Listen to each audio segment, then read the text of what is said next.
നമസ്കാരം. എഡിറ്റേഴ്സ് അവറിലേക്ക് സ്വാഗതം. തെരഞ്ഞെടുപ്പ് പരാജയത്തിന് പിന്നാലെ പദവി ഒഴിയാൻ സന്നദ്ധത അറിയിച്ച് കോൺഗ്രസ് നേതാക്കൾ. പരാജയത്തിന്റെ ഉത്തരവാദിത്തം ഏറ്റെടുത്ത് ആലപ്പുഴ DCC അധ്യക്ഷൻ M. ലിജു രാജിവെച്ചു. കണ്ണൂർ, ഇടുക്കി DCC അധ്യക്ഷന്മാരും രാജിസന്നദ്ധത അറിയിച്ചിട്ടുണ്ട്. അപ്രതീക്ഷിത തിരിച്ചടിയിൽ പതറി നിൽക്കുന്ന കോൺഗ്രസ് നേതൃത്വത്തിന് DCC അധ്യക്ഷന്മാരുടെ രാജിയും രാജിസന്നദ്ധതയും തലവേദനയാകുമെന്ന് ഉറപ്പാണ്. ആലപ്പുഴ DCC അധ്യക്ഷൻ M. Liju രാജിവെച്ചപ്പോൾ Kannur, Idukki DCC അധ്യക്ഷന്മാരായ Satheesan പാച്ചേനിയും Ibrahimkutty കല്ലാറും KPCC അധ്യക്ഷൻ മുല്ലപ്പള്ളി രാമചന്ദ്രനെ രാജിസന്നദ്ധത അറിയിച്ചിട്ടുണ്ട്. ആലപ്പുഴയിലെ കനത്ത പരാജയത്തിന്റെ ഉത്തരവാദിത്വം ഏറ്റെടുത്താണ് DCC അധ്യക്ഷൻ M. ലിജു പദവിയൊഴിഞ്ഞത്. ഞാൻ പ്രതിഷേധത്തിലല്ല DCC സ്ഥാനം രാജിവെക്കുന്നത്. അത് ഞാൻ വ്യക്തമായി പറയാൻ ആഗ്രഹിക്കുന്നത്. അത് എന്റെ ധാർമ്മിക ഉത്തരവാദിത്തമാണെന്ന് കരുതിയാണ്. നിരാശ വിജയത്തിലെത്തിക്കാതില്ല. വ്യക്തിപരമായ ഒരു നിരാശ, ഒരു സ്ഥാനാർത്ഥി എന്ന നിലയിൽ മത്സരിച്ച് പരാജയപ്പെടുമ്പോൾ ഉണ്ടാവും നിരാശയ്ക്കപ്പുറത്ത് ജില്ലയിലെ കോൺഗ്രസ് പ്രസ്ഥാനത്തിന് നേതൃത്വം കൊടുത്ത ഒരാളെന്ന നിലയിൽ, അല്ലെങ്കിൽ കോൺഗ്രസ് മുന്നോട്ട് പോകണമെന്ന് ആഗ്രഹിക്കുന്ന ഒരു വ്യക്തി എന്ന നിലയിൽ ഉണ്ടായ പരാജയത്തിലെ നിരാശയുണ്ട്. CPM-ൽ വിഭാഗീയത നിലനിൽക്കുമ്പോഴും ആലപ്പുഴയിൽ നേരിട്ട പരാജയമാണ് ലിജുവിന്റെ രാജിക്ക് വഴിയൊരുങ്ങിയത്. കണ്ണൂരിൽ കോൺഗ്രസിന് അടിത്തറ നഷ്ടപ്പെട്ടുവെന്നും സംസ്ഥാനതലം മുതൽ അഴിച്ചുപണി വേണമെന്നുമാണ് കണ്ണൂർ മണ്ഡലത്തിൽ പരാജയപ്പെട്ട DCC അധ്യക്ഷൻ സതീശൻ പാച്ചേനിയുടെ പ്രതികരണം. പുനരുജ്ജീവനം, സംഘടനാ സംവിധാനം കുറെ കൂടി ശക്തിപ്പെടുത്താൻ യോജിച്ച് മുന്നോട്ട് പോകണം. അത് ആ നേതൃത്വത്തിന്റെ ഭാഗത്ത് ഉണ്ടാകും. അതിനനുസരിച്ച് ജില്ലാതലത്തിലുമൊക്കെ മാറ്റങ്ങൾ, സ്റ്റേറ്റ് തലത്തിൽ, ജില്ലാതലത്തിൽ, ബ്ലോക്ക് തലത്തിൽ, ഇപ്പോൾ താഴെത്തട്ടിൽ ഒരുപാട് ദൗർബല്യങ്ങളുണ്ട്. നമുക്കതൊന്നും പൂർണ്ണമായും പരിഹരിക്കാനൊന്നും കഴിഞ്ഞിട്ടില്ല. അതൊക്കെ പരിഹരിക്കണമെങ്കിൽ സ്റ്റേറ്റ് തലത്തിൽ തന്നെ ഒരു മെക്കാനിസം വേണം. സംഘടനാ സംവിധാനം താഴെത്തട്ട് വരെ ഉടച്ചുവാർക്കണമെന്ന അഭിപ്രായമാണ് ഇടുക്കി DCC അധ്യക്ഷൻ ഇബ്രാഹിംകുട്ടി കല്ലാറിന്റേത്. ഏതായാലും പദവിയിൽ തുടരാൻ താല്പര്യമില്ലെന്ന് ഇബ്രാഹിംകുട്ടി കല്ലാർ KPCC അധ്യക്ഷനെ അറിയിച്ചു കഴിഞ്ഞു. എവിടെ എന്ത് ത്യാഗം, എന്ത് വിട്ടുവീഴ്ച ചെയ്തിട്ടും പാർട്ടിയെ വീണ്ടും കെട്ടിപ്പടുക്കാനും പാർട്ടിയെ ശക്തമാക്കാനും വേണ്ടിയുള്ള നടപടികളുമായിട്ട് മുമ്പോട്ട് പോകും. വയനാട്, എറണാകുളം, കൊല്ലം ഒഴികെ കനത്ത പരാജയം സംഭവിച്ച ജില്ലകളിലെ കോൺഗ്രസ് അധ്യക്ഷന്മാരുടെ നിലപാടറിയാൻ ഏറെ കാത്തിരിക്കേണ്ടി വരില്ല. ഈ പ്രതിസന്ധി ഘട്ടത്തിൽ കൂടുതൽ നേതാക്കന്മാർ പദവി ഒഴിയുമോ എന്ന ആശങ്കയിലാണ് KPCC നേതൃത്വം. വിവിധ ബ്യൂറോകൾക്കൊപ്പം റിപ്പോർട്ടർ, തിരുവനന്തപുരം. ശ്രീ NM ബിയേഴ്സൺ, നിരീക്ഷകൻ Shri Dominic presentation, Congress advocate K. Arunkumar, CPM എന്നിവർ ചർച്ചയിൽ. ആദ്യം ഡൊമിനിക് പ്രസന്റേഷനിലേക്ക്. ശ്രീ ഡൊമിനിക് പ്രസന്റേഷൻ, ഒട്ടും പ്രതീക്ഷിക്കാത്തൊരു തിരിച്ചടി ഉണ്ടായിരിക്കുന്നു UDF-ന്. ഇപ്പോൾ തെരഞ്ഞെടുപ്പ് ഫലം വന്ന് 24 മണിക്കൂർ പിന്നിട്ട് കഴിഞ്ഞിരിക്കുന്നു. ഏതെങ്കിലും തരത്തിലുള്ള വിലയിരുത്തലുകൾ ഇതിനോടകം നടത്തിയിട്ടുണ്ടോ, പ്രത്യേകിച്ച് കോൺഗ്രസ്? പ്രാദേശികമായിട്ട് വിലയിരുത്തൽ ആരംഭിച്ചു. എറണാകുളം ജില്ലയിൽ ഞങ്ങൾ ഒരു സ്റ്റാറ്റസ് കോ നിലനിർത്തിയ ജില്ലയാണ്.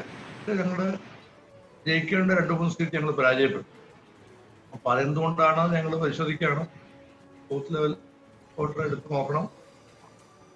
പിന്നെ ഏതൊക്കെ ഫാക്ടറാണ് ഈ ഇത്രയേറെ ആരോപണ വിധേയരായിരുന്ന ഒരു ഗവൺമെന്റിന് ഇങ്ങനെ വോട്ട് കിട്ടിയതെന്നുള്ളതിനെ കുറിച്ച് അതെനിക്ക് കുറച്ചുകൂടി ഡീപ്പായിട്ട് സ്റ്റഡി ചെയ്യുന്നതാണ്. ഏതൊക്കെ ഫാക്ടേഴ്സാണ് ഗവൺമെന്റിന് തുണയായത്, എവിടേക്കാണ് ഞങ്ങളുടെ വോട്ട് ചോദിച്ചത്, അതൊക്കെ ഞങ്ങൾ നോക്കുന്നുണ്ട്.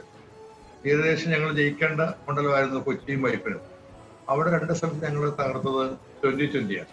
ഇപ്പൊ കൊച്ചിയിൽ 19,500 വോട്ടാണ്. ഞാനിപ്പോ എൻ്റെ അടുത്ത് ബൂത്ത് ലിസ്റ്റ് നോക്കുമായിരുന്നു. ഞങ്ങൾക്ക് വോട്ട് കിട്ടേണ്ട മേഖലയില്ലാതെ മുഴുവൻ അവിടെ വോട്ട് പിടിച്ചു. അത് ഈ അവിടെ ഉള്ള 2020-യുടെ മേജർ ഷെയർ വരുന്നത് ഈ കുന്നത്താറ്റല്ല. അവിടെ ഒരു ലോക്കൽ 2020 ഉണ്ടായിരുന്നു. പഞ്ചായത്ത് ലിസ്റ്റിൽ അവർ ചെല്ലാനത്ത് അവർ 8 സീറ്റ് നേടി. കോൺഗ്രസ് 4 സീറ്റ് കിട്ടി. 9 സീറ്റ് കിട്ടിയ CPM ആണ് ഇപ്പോൾ ഞങ്ങൾ ഭരിക്കണം. അപ്പോൾ അതുപോലെ വൈപ്പിൽ 16,000 വോട്ട് കിട്ടിയിട്ടുണ്ട്. അത് സത്യം പറഞ്ഞാൽ അത് എന്നെയൊക്കെ ഞെട്ടിച്ചു. തുടർന്നാൽ ഞങ്ങൾ കോൺഗ്രസിന് വോട്ട് കിട്ടുമെന്ന് സ്ഥിരമായി കിട്ടുന്ന മേഖലയിലാണ് അവർ വോട്ട് പിടിച്ചത്. ഞങ്ങളുടെ ജില്ലാ പഞ്ചായത്ത് 2 സീറ്റും ജയിച്ച ആ ബെൽറ്റിലാണ് ഞങ്ങളുടെ കൂടെ നിൽക്കുന്ന ഒരു സമൂഹത്തിൽ നിന്നാണ് ഈ വോട്ട് പോയിട്ട്. അപ്പൊ അതൊക്കെ ഡീപ്പായിട്ട് സ്റ്റഡി ചെയ്യേണ്ട കാര്യങ്ങൾ, എന്തുകൊണ്ട് അങ്ങനെ സംഭവിച്ചു. അതുപോലെ കുന്നത്താട് ഞങ്ങൾ ഇപ്പോഴത്തെ ഒരു വിലയിരുത്തൽ, അവിടെ ഞങ്ങൾ ജയിക്കുമെന്ന് കണ്ടപ്പോഴേക്കും 2020 LDF-ന് വോട്ട് മറിച്ച് വന്നാണ്. സത്യം പറഞ്ഞാൽ ഞങ്ങൾ ആദ്യം ആരോപിച്ചത് തന്നെ ഇപ്പോഴും പറയുന്നത് ഈ 2020 എന്ന് പറയുന്നത് LDF-ന്റെ ഒരു ബി ടീമായിട്ട് നിൽക്കുകയാണ്. അതുകൊണ്ടാണല്ലോ ഇത്രയേറെ എൻവയറമെന്റൽ വയലേഷൻ നടത്തുന്ന കിഴക്കമ്പലത്തെ കമ്പനികൾക്ക് ആക്ഷൻ ഒന്നുമില്ലല്ലോ. അപ്പൊ ഗവൺമെന്റിനോട് അറിഞ്ഞുകൂടെ തന്നെ, അത് മാത്രമല്ല LDF-ന്റെ എറണാകുളത്തെ ജില്ലാ നേതാക്കള് തന്നെ പറഞ്ഞത് എന്താ, ആ 2020 വോട്ട് പിടിക്കുമ്പോൾ ഞങ്ങൾ ജയിക്കാനാണ് കണക്കൂട്ടിയത്. ഇപ്പൊ 20,000 വോട്ടാണ് ഇവിടെ പിടിച്ചത്, ഇവിടെ പെരുമ്പാവൂരിൽ. എന്നിട്ട് ഞങ്ങൾ അവിടെ ജയിച്ചു. മൂവാറ്റുപുഴ പിടിച്ചു 16,000 വോട്ട്. കോതമംഗലത്ത് 7,600 വോട്ടുകൾ പിടിച്ചു. അവിടെ 6000 വോട്ട് ഞങ്ങൾ തോറ്റു. അപ്പൊ 2020 പ്രോത്സാഹിപ്പിക്കുകയും UDFന്റെ വോട്ട് ചോർച്ചയ്ക്ക് അവരെ ഉപയോഗിക്കാം എന്നുള്ള ഒരു വളരെ ശാസ്ത്രീയമായ ഒരു കളിയാണ് LDF റാണതിലേക്ക് കളിച്ചത്. അല്ലെങ്കിൽ ഞങ്ങളൊരു 3 സീറ്റ് ജയിച്ചാലും പിന്നെ സംസ്ഥാനത്തുണ്ടാക്കിയ പരിശോധിക്കാൻ ഇപ്പൊ എനിക്ക് വരാൻ കഴിയില്ല, പരിശോധിക്കേണ്ടതാണ്. അതിലൊരു കാര്യം തീർച്ചയാണ്, കോൺഗ്രസിൽ അടിമുടി മാറ്റങ്ങൾ വരാതെ നിവൃത്തിയില്ല. ചേഞ്ചസ് വരണം. 1 man 1 പോസ്റ്റ് എന്നുള്ള അത് നിർബന്ധമായിട്ടും അത് നടപ്പാക്കണം പാർട്ടി. ഒത്തിരിയേറെ നേതാക്കളും പ്രവർത്തകരുള്ള പാർട്ടിയാണ് കോൺഗ്രസ്. അപ്പൊ ഒരാൾ തന്നെ 2-3 സ്ഥാനങ്ങൾ അത് ശരിയല്ല. അപ്പൊ ഞാൻ ഇക്കാര്യം പണ്ടേ പറഞ്ഞിട്ടുള്ളതാണ് പാർട്ടിയുടെ അകത്ത് തന്നെ. 1 man 1 പോസ്റ്റിലേക്ക് തന്നെ പോകണം. പാർലമെന്ററി പ്രവർത്തനത്തിൽ പോകുന്നവർ അവിടെ മാത്രം ഉറച്ചു നിൽക്കണം. അവർ പിന്നെ എന്തിനാ ഈ സംഘടനയിലേക്ക് ഇടിച്ചു വരാൻ പോകുന്നത്? അപ്പൊ അതുകൊണ്ട് അങ്ങനെയുള്ള ഒത്തിരി കാര്യങ്ങളിലേക്ക് തീരുമാനമെടുത്താൽ മതിയാവും. എങ്കിൽ മാത്രമേ കോൺഗ്രസിന് മുന്നോട്ട് പോകാൻ കഴിയൂ. പിന്നെ ഇന്ന് മുഖ്യമന്ത്രി പറഞ്ഞൊരു കാര്യം എനിക്ക് വളരെ വിചിത്രമായി തോന്നി. ഞങ്ങൾ എന്ത് വോട്ട് കച്ചവടം നടത്തിയതാണ് BJP ആയി. പിന്നെ ഒരു കാര്യം അദ്ദേഹം മറക്കാം, അദ്ദേഹമാണ് ഇപ്പോൾ BJPയുടെ സീറ്റ് 0 ആക്കേണ്ട അവകാശവാദി. ഞാൻ നോക്കുമായിരുന്നു, 36,000 വോട്ടാണ് ശ്രീ KM മുരളീധരനോട് പിടിച്ചത്. കഴിഞ്ഞ ആഴ്ച ഞങ്ങൾക്ക് 13 വോട്ടാണ്. അപ്പൊ മുരളീധരന് വോട്ട് കുറഞ്ഞെങ്കിൽ ഡെഫിനറ്റ് ആയിട്ട് ജയിക്കാൻ പോകുന്നാരാ? അവിടെ ഈശ്വൻകുട്ടിയല്ല. നമുക്ക് മുഖ്യമന്ത്രിയുടെ ശ്രീ ഡൊമിനിക് പ്രസന്റേഷൻ, നമുക്ക് മുഖ്യമന്ത്രിയുടെ വാക്കുകളിലേക്ക് അല്ലെങ്കിൽ മുഖ്യമന്ത്രി എന്താണ് ഉദ്ദേശിച്ചത്, പറയാൻ ശ്രമിച്ചത് എന്നുള്ളതിനെ കുറിച്ച് നമുക്കൊന്ന് വിശദമായി ചർച്ച ചെയ്യാം. പക്ഷേ അതിനു മുമ്പ് ശ്രീ ഡൊമിനിക് പ്രസന്റേഷൻ, താങ്കൾ പറഞ്ഞൊരു പ്രധാനപ്പെട്ട കാര്യമുണ്ടല്ലോ, ഈ സംവിധാനത്തിൽ അടിമുടിയായ മാറ്റം ഉണ്ടാകണം. പാർലമെന്റിലേക്ക് പോയവർ പാർലമെന്റിൽ നിന്നാ പോരെ, എന്തിനാണ് ഈ സംഘടനാ പ്രവർത്തനത്തിലേക്ക് തിരിച്ചു വരുന്നത്? പല പാർലമെന്റേറിയന്മാരും പ്രത്യേകിച്ചും K. സുധാകരൻ ഉൾപ്പെടെയുള്ളവർ ഇപ്പോഴും സംഘടനാ തലത്തിൽ വളരെ സജീവമായി നിൽക്കുന്നു. ഇവരെ ഒക്കെ ഒഴിവാക്കിക്കൊണ്ട് അല്ലെങ്കിൽ ഇവരുടെ കാര്യങ്ങളൊക്കെ കോംപ്രമൈസ് ചെയ്തുകൊണ്ട് കേരളത്തിലെ കോൺഗ്രസിന് മുന്നോട്ട് പോകാൻ കഴിയുമോ ശ്രീ NM പിയേഴ്സൺ? ഇവരുടെയൊക്കെ വാശിക്ക് മുന്നിൽ മുട്ടുമടക്കുകയല്ലേ പലപ്പോഴും കോൺഗ്രസ് ചെയ്തിട്ടുള്ളത്? അല്ല, വരാം ശ്രീ NM പിയേഴ്സൺ. ഞാൻ ഡൊമിനിക് പ്രസന്റേഷനോട് അതിന്റെ ഒരു വിശദീകരണം ഒന്ന് ആവശ്യപ്പെട്ടോട്ടെ. വളരെ അത്യാവശ്യമുള്ളൊരു വരേണ്ടി വരും ചിലപ്പോഴ്. ഇതല്ലല്ലോ ഇപ്പൊ നമ്മുടെ ലിസ്റ്റ് എടുത്തോളൂ, ഞങ്ങൾ മത്സരത്തിൽ ലിസ്റ്റ് എടുത്തോളൂ. ആദ്യം KPC ഭാരവാഹിക്കാൻ വേണ്ടി വളം ഉണ്ടാക്കി അവരതായി. അപ്പോഴേക്കും അടുത്ത നോട്ടവർക്ക് അസംബ്ലി വളം എന്നാണ്. അല്ലെങ്കിൽ ഞാൻ അതുകൊണ്ടാണ് പറഞ്ഞത്, അല്ല എല്ലാവരും ചില എക്സെപ്ഷൻ കൊടുക്കേണ്ടി വരും. ചില പ്രധാനികൾ അങ്ങനെ ചെയ്യേണ്ടി വരും, സംശയം കാര്യമില്ല. പക്ഷേ ഞങ്ങളുടെ ലിസ്റ്റ് എടുത്ത് അറിയാൻ കഴിയും. ഞങ്ങളുടെ ലിസ്റ്റ് എടുത്തു കഴിഞ്ഞാൽ KP സെക്രട്ടറി ആയിട്ടുണ്ട്, KPC വൈസ് പ്രസിഡന്റ് ആയൊരു സ്ഥാനാർത്ഥി ആയിട്ടുണ്ട്, അതുപോലെ തന്നെ സെക്രട്ടറിമാരായിട്ട്. അവിടെ ഞാൻ പറഞ്ഞു അവരത് ആവുന്നതിൽ തെറ്റില്ല. ആയിക്കഴിഞ്ഞാൽ അവര് സ്വയം ആ പാർട്ടി സ്ഥാനത്ത് ഒഴിയണം. എന്തുകൊണ്ടെന്നാൽ ഈ അസംബ്ലി MLA-യുടെ വർക്കും പാർലമെന്റ് MP-യുടെ വർക്കും ഫുൾ വർക്കും അവർക്ക് അതിന് സമയമില്ല. അങ്ങനെയുള്ള മാത്രമല്ല MP അയാൾ അങ്ങനെ DC പ്രസിഡന്റ് അടിക്കാൻ കഴിയുന്നത്, അല്ലെങ്കിൽ MLA മാരെങ്ങനെ മാനേജ് ചെയ്യാൻ കഴിയുന്നത്. അത് രണ്ടിനും. അതുകൊണ്ട് തന്നെ ഇത് ഞാൻ ഇപ്പോഴും ഞങ്ങൾ പണ്ട് തന്നെ ലൈനുള്ളതാണ്. ചിലർക്ക് കൊടുക്കേണ്ടി വരും. ഇപ്പൊ K. സുധാകരനെ പോലെ ചിലപ്പോൾ എക്സംഷൻ കൊടുക്കണം, അതിന് തർക്കമൊന്നുമില്ല. പക്ഷെ അത് എല്ലാവർക്കും കൊടുക്കേണ്ട കാര്യമില്ലല്ലോ. അല്ല, നോക്കൂ ശ്രീ ഡൊമിനിക് പ്രസന്റേഷൻ, താങ്കൾ വളരെ നന്നായി കാര്യങ്ങൾ സംസാരിക്കുന്ന, രാഷ്ട്രീയമായി തന്നെ വളരെ വലിയ രീതിയിൽ ഒരു പരിണിതപ്രജ്ഞനായ രാഷ്ട്രീയക്കാരനാണ്. അതിനും അപ്പുറത്തേക്ക് താങ്കൾ വളരെ ഓപ്പണായി തന്നെ കാര്യങ്ങൾ സംസാരിക്കാൻ എപ്പോഴും തയ്യാറായിട്ടുള്ള ഒരാളാണ് ശ്രീ ഡൊമിനിക് പ്രസന്റേഷൻ. താങ്കൾ ഇപ്പോൾ ഹൈഡ് ആൻഡ് സീക്ക് ഒന്നും കളിക്കാറില്ലല്ലോ. ഇപ്പോൾ K. സുധാകരനെ പോലുള്ളവർക്ക് എക്സെപ്ഷൻസ് കൊടുക്കണമെന്ന് പറയുമ്പോൾ ആർക്കാണ് എക്സെപ്ഷൻസ് കൊടുക്കാൻ പാടില്ലാത്തത് ശ്രീ ഡൊമിനിക് പ്രസന്റേഷൻ? അങ്ങനെയല്ലോ ഞാൻ പറഞ്ഞത്. ഇപ്പൊ ഉദാഹരണത്തിന് ഞാനൊരു തീരുമാനമായില്ലെങ്കിലും ഇപ്പൊ KPC പ്രസിഡന്റ് ആയിട്ട് സുധാകരന്റെ പേര് വന്നിട്ടുണ്ട്. സ്വാഭാവികമായിട്ടും അദ്ദേഹം ആവുകയാണെങ്കിൽ MP രാജിവെക്കാൻ കഴിയില്ലല്ലോ. ഞാൻ അതാ ഉദ്ദേശിച്ചത്. അല്ലാതെ എല്ലാവർക്കും ഒന്നല്ല. ചില കേസിൽ ഇപ്പൊ KPC പ്രസിഡന്റ് വരുന്നു, അല്ലെങ്കിൽ വളരെ പ്രധാനപ്പെട്ട ഒരാള് ഒരു സ്ഥാനം ഏറ്റെടുക്കേണ്ടി വരുന്നു, അത് മനസ്സിലാക്കാം. ഇപ്പോഴങ്ങനെയല്ല കോൺഗ്രസിന്റെ അകത്ത്. KPC ഭാരവാഹികളായാൽ അടുത്ത ഉന്നം അത് വെച്ച് ഒരു അസംബ്ലി മേടിക്കുക, അത് ശരിയല്ലെന്ന് ഞാൻ പറഞ്ഞത്. അത് എത്ര നാളായിട്ട് പാർട്ടിയുള്ളതാണ്. ഞാൻ 10-12 വർഷമൊക്കെ DC സെക്രട്ടറി ആയിരുന്ന ആളാണ്. ഞാൻ MLA ആയി 6 മാസം സ്ഥാനം ഒഴിഞ്ഞിട്ട് പിന്നെ ഒന്നും ആയിട്ടില്ല. ഞാൻ MLA ആയി പാർട്ടിക്കകത്ത് അവർക്കാണ് എന്നെ ഏൽപ്പിച്ച വർക്കാണ്. ഇപ്പൊ 4.5 കൊല്ലം കഴിഞ്ഞപ്പോഴാണ് എന്നെ ഒരു വർക്ക് ഏൽപ്പിച്ചത്, UDF ജില്ലാ ചെയർമാൻ. ഞാൻ അത് വർക്ക് ചെയ്തുകൊണ്ടിരിക്കുകയാണ്. അപ്പൊ സ്വാഭാവികമായിട്ടും ആ ഒരു ഇതിലേക്ക് പാർട്ടി വരണ്ടേ. ഒത്തിരിയേറെ നേതാക്കളുടെ ബാഹുല്യമുള്ള പാർട്ടിയാണ് കോൺഗ്രസ് പാർട്ടി. അതുകൊണ്ട് തന്നെ അതുപോലെ നമ്മൾ താഴെ ഉണ്ട് ബ്ലോക്ക് പഞ്ചായത്ത്, ജില്ലാ പഞ്ചായത്ത് മെമ്പർ ആള് തന്നെ ബ്ലോക്ക് തുടരുന്നു. ഞാൻ എല്ലാവരും ഉദ്ദേശം അവിടെ നമ്പർ അടിമുടി ഇക്കാര്യത്തിൽ ഒരു ക്ലാരിറ്റി വേണം. നമ്മൾ പഞ്ചായത്ത് പ്രസിഡന്റ് അടിമുടി ക്ലാരിറ്റി വേണമെന്ന് പറയുമ്പോൾ ശ്രീ ഡൊമിനിക് പ്രസന്റേഷൻ, KPCC അധ്യക്ഷൻ മുല്ലപ്പള്ളി രാമചന്ദ്രൻ മാധ്യമങ്ങളെ കണ്ട് ഈ പരാജയത്തിന്റെ ഉത്തരവാദിത്തം ഏറ്റെടുത്തിട്ടുണ്ട്. KPCC അധ്യക്ഷൻ ഉൾപ്പെടെ മാറി നിന്ന് ഒരു പുതിയ സംഘടന രൂപീകരിക്കണം, അല്ലെങ്കിൽ പുതിയ സംഘടനാ ഭാരവാഹികളെ രൂപീകരിക്കണം എന്ന നിലയിലേക്കുള്ള ആവശ്യങ്ങൾ ഉയർന്നു കഴിഞ്ഞോ ശ്രീ ഡൊമിനിക് പ്രസന്റേഷൻ? സാധാരണ പ്രവർത്തകരുടെ ഒരു വികാരം അത് അവരാലോചിക്കട്ടെ. അത് KPC പ്രസിഡന്റും പ്രതിപക്ഷ നേതാവും മുൻ മുഖ്യമന്ത്രിയും അതുപോലെ ടോപ്പിൽ 5-8 പേരുണ്ടല്ലോ, അവര് കൂടി ആലോചിക്കട്ടെ എന്താണ് നമ്മുടെ ഞങ്ങൾ കോൺഗ്രസിന്റെ സ്ഥിതി ഇപ്പൊ എന്താണ്, ഇത് എങ്ങനെ റീവാമ്പ് ചെയ്യാൻ പറ്റും. ശരി, മാത്രമല്ല ഞാൻ വരാം ശ്രീ ഡൊമിനിക് പ്രസന്റേഷൻ. ക്ഷമിക്കണം, എനിക്ക് ഷിബു ബേബി ജോണിലേക്ക് ഒന്ന് പോകേണ്ടതുണ്ട്. ഞാൻ താങ്കളിലേക്ക് വേഗം മടങ്ങിയെത്താം. ശ്രീ NM പിയേഴ്സൺ, ഒപ്പം തന്നെ അഡ്വക്കേറ്റ് അരുൺകുമാർ ദയവായി തുടരുക. ശ്രീ ഷിബു ബേബി ജോൺ, എന്താണ് ചവറയിൽ സംഭവിച്ചത്? ചവറയിൽ എന്റെ എതിർ സ്ഥാനാർത്ഥിക്ക് കൂടുതൽ വോട്ട് കിട്ടി, എനിക്ക് വോട്ട് കുറഞ്ഞു, അതാണ് സംഭവിച്ചത്. എന്തുകൊണ്ടാണ് ചവറയിൽ വലിയ രീതിയിൽ എക്സിറ്റ് പോൾ ഫലങ്ങളിലൊക്കെ തന്നെയും വലിയ രീതിയിൽ ഷിബു ബേബി ജോൺ ജയിക്കും എന്നുള്ള പ്രവചനം ഉണ്ടായിരുന്നു? താങ്കൾ അത്രമേൽ വലിയ ആത്മവിശ്വാസത്തിലായിരുന്നു, അത്രയും ഒരു കോൺഫിഡന്റ് ആയ ഏരിയയിൽ എന്തുകൊണ്ടാണ് RSP ഗടി തെറ്റിയത്? രാഷ്ട്രീയത്തിൽ പലപ്പോഴും ഒന്നധികം 1 2 എന്നുള്ളതിന്റെ ഒരു ഓർമ്മപ്പെടുത്തൽ കൂടിയാണ്. അപ്രതീക്ഷിതമായ ഘടകങ്ങൾ കേരളത്തിലുടനീളം സംഭവിച്ചത് അവിടെയും സംഭവിച്ചിട്ടുണ്ട്. അത് ചില മേഖലയിൽ പരമ്പരാഗതമായി UDF കിട്ടുന്ന മേഖലയിൽ വോട്ടിന്റെ ചോർച്ചയുണ്ടായിട്ടുണ്ട്. BJPക്ക് 32ഓളം ബൂത്തുകളിൽ 10 വോട്ടിൽ താഴെ കിട്ടിയിട്ടുണ്ട്. അങ്ങനൊക്കെ പല ഘടകങ്ങൾ അവിടെ ഉണ്ടായി. അല്ലെങ്കിൽ കൂടുതൽ വിശകലനം ചെയ്ത് ആധികാരികമായി പറയാൻ സാധിക്കത്തുള്ളൂ. നോക്കൂ, ഇത് തുടർച്ചയായി 2ാം ടേമാണ് RSPക്ക് ഒരു പ്രതിനിധി ഇല്ലാതിരിക്കുന്നത് നിയമസഭയിൽ. അതെ, ഒരു മുന്നണി മാറ്റത്തെ കുറിച്ചൊക്കെ ആലോചിക്കാനുള്ള സമയമായോ ശ്രീ ഷിബു ബേബി ജോൺ? അതെങ്ങനെയാണ്, എന്ത് ഔചിത്യത്തോടുകൂടി ചോദിക്കുന്നതാണ്? ഒരു മുന്നണിയുടെ ഭാഗമായി മത്സരിച്ച് റിസൾട്ട് വന്നതിന്റെ പിറ്റേന്ന് മുന്നണി മാറും എന്ന് ചോദിക്കുന്നത് തന്നെ ആ ചോദ്യത്തിന് എന്തെങ്കിലും ഔചിത്യം ഉണ്ടോ? സ്വാഭാവികമായും ഇത് 2 ടേമായി. ഇപ്പോൾ ഷിബു ബേബി ജോണിനെ പോലെ ഒരു മുതിർന്ന രാഷ്ട്രീയ പ്രവർത്തകൻ, പ്രത്യേകിച്ചും ചവറയിൽ അത്രമേൽ സാധ്യത കൽപ്പിക്കപ്പെട്ടിരുന്ന ഒരാൾ, അവിടെ അദ്ദേഹം പരാജയപ്പെടുന്ന ഒരു നിലയുണ്ടാകുന്നു. ഇതൊക്കെ സ്വാഭാവികമായും ഇതിന് വരാൻ പോകുന്ന ദിവസങ്ങളിൽ ഏറ്റവും കൂടുതൽ ചർച്ച ചെയ്യപ്പെടുന്നത് ഘടകകക്ഷികൾക്കിടയിൽ, മുന്നണി സമവാക്യങ്ങൾക്കിടയിൽ ഉണ്ടാകുന്ന മാറ്റങ്ങളൊക്കെ ആയിരിക്കുമല്ലോ. അത് കുറച്ച് നേരത്തെ ചോദിച്ചു എന്നേ ഉള്ളൂ ശ്രീ ഷിബു ബേബി. അല്ലല്ല, മുന്നണി മാറ്റമല്ലല്ലോ ഈ വിഷയങ്ങൾക്ക് പരിഹാരം. നിങ്ങൾ ചർച്ച ചെയ്യേണ്ടത് ഇപ്പോൾ ഈ കുറച്ച് ദിവസം സ്വാഭാവികമായിട്ട് പുതുതായി അധികാരമേൽക്കാൻ പോകുന്ന ഗവൺമെന്റ് നല്ല കാര്യങ്ങളൊക്കെ പറഞ്ഞോളൂ. അത് കഴിഞ്ഞ് നമ്മൾ ചർച്ച ചെയ്യേണ്ട ചില വിഷയങ്ങൾ കേരളത്തിലുണ്ട്. കുറച്ചുനാൾ മുമ്പ് വരെ നമ്മൾ എന്താണ് ഒരു അസസ്മെന്റ് എടുത്താലും ഓരോരുത്തരും ഞാൻ RSP ആണ്, വേറെ ഒരാൾ കോൺഗ്രസ് ആണ്, വേറെ ഒരാൾ കമ്മ്യൂണിസ്റ്റ് ആണ്. ഇന്ന് ആ കാഴ്ചപ്പാട് മാറിയിട്ട് ഞാൻ ഇന്ന സമുദായമാണ്, ആ സമുദായത്തിന്റെ ഒരു പൊതുവികാരം ഇന്ന് തെരഞ്ഞെടുപ്പിനെ സ്വാധീനിക്കുന്നു.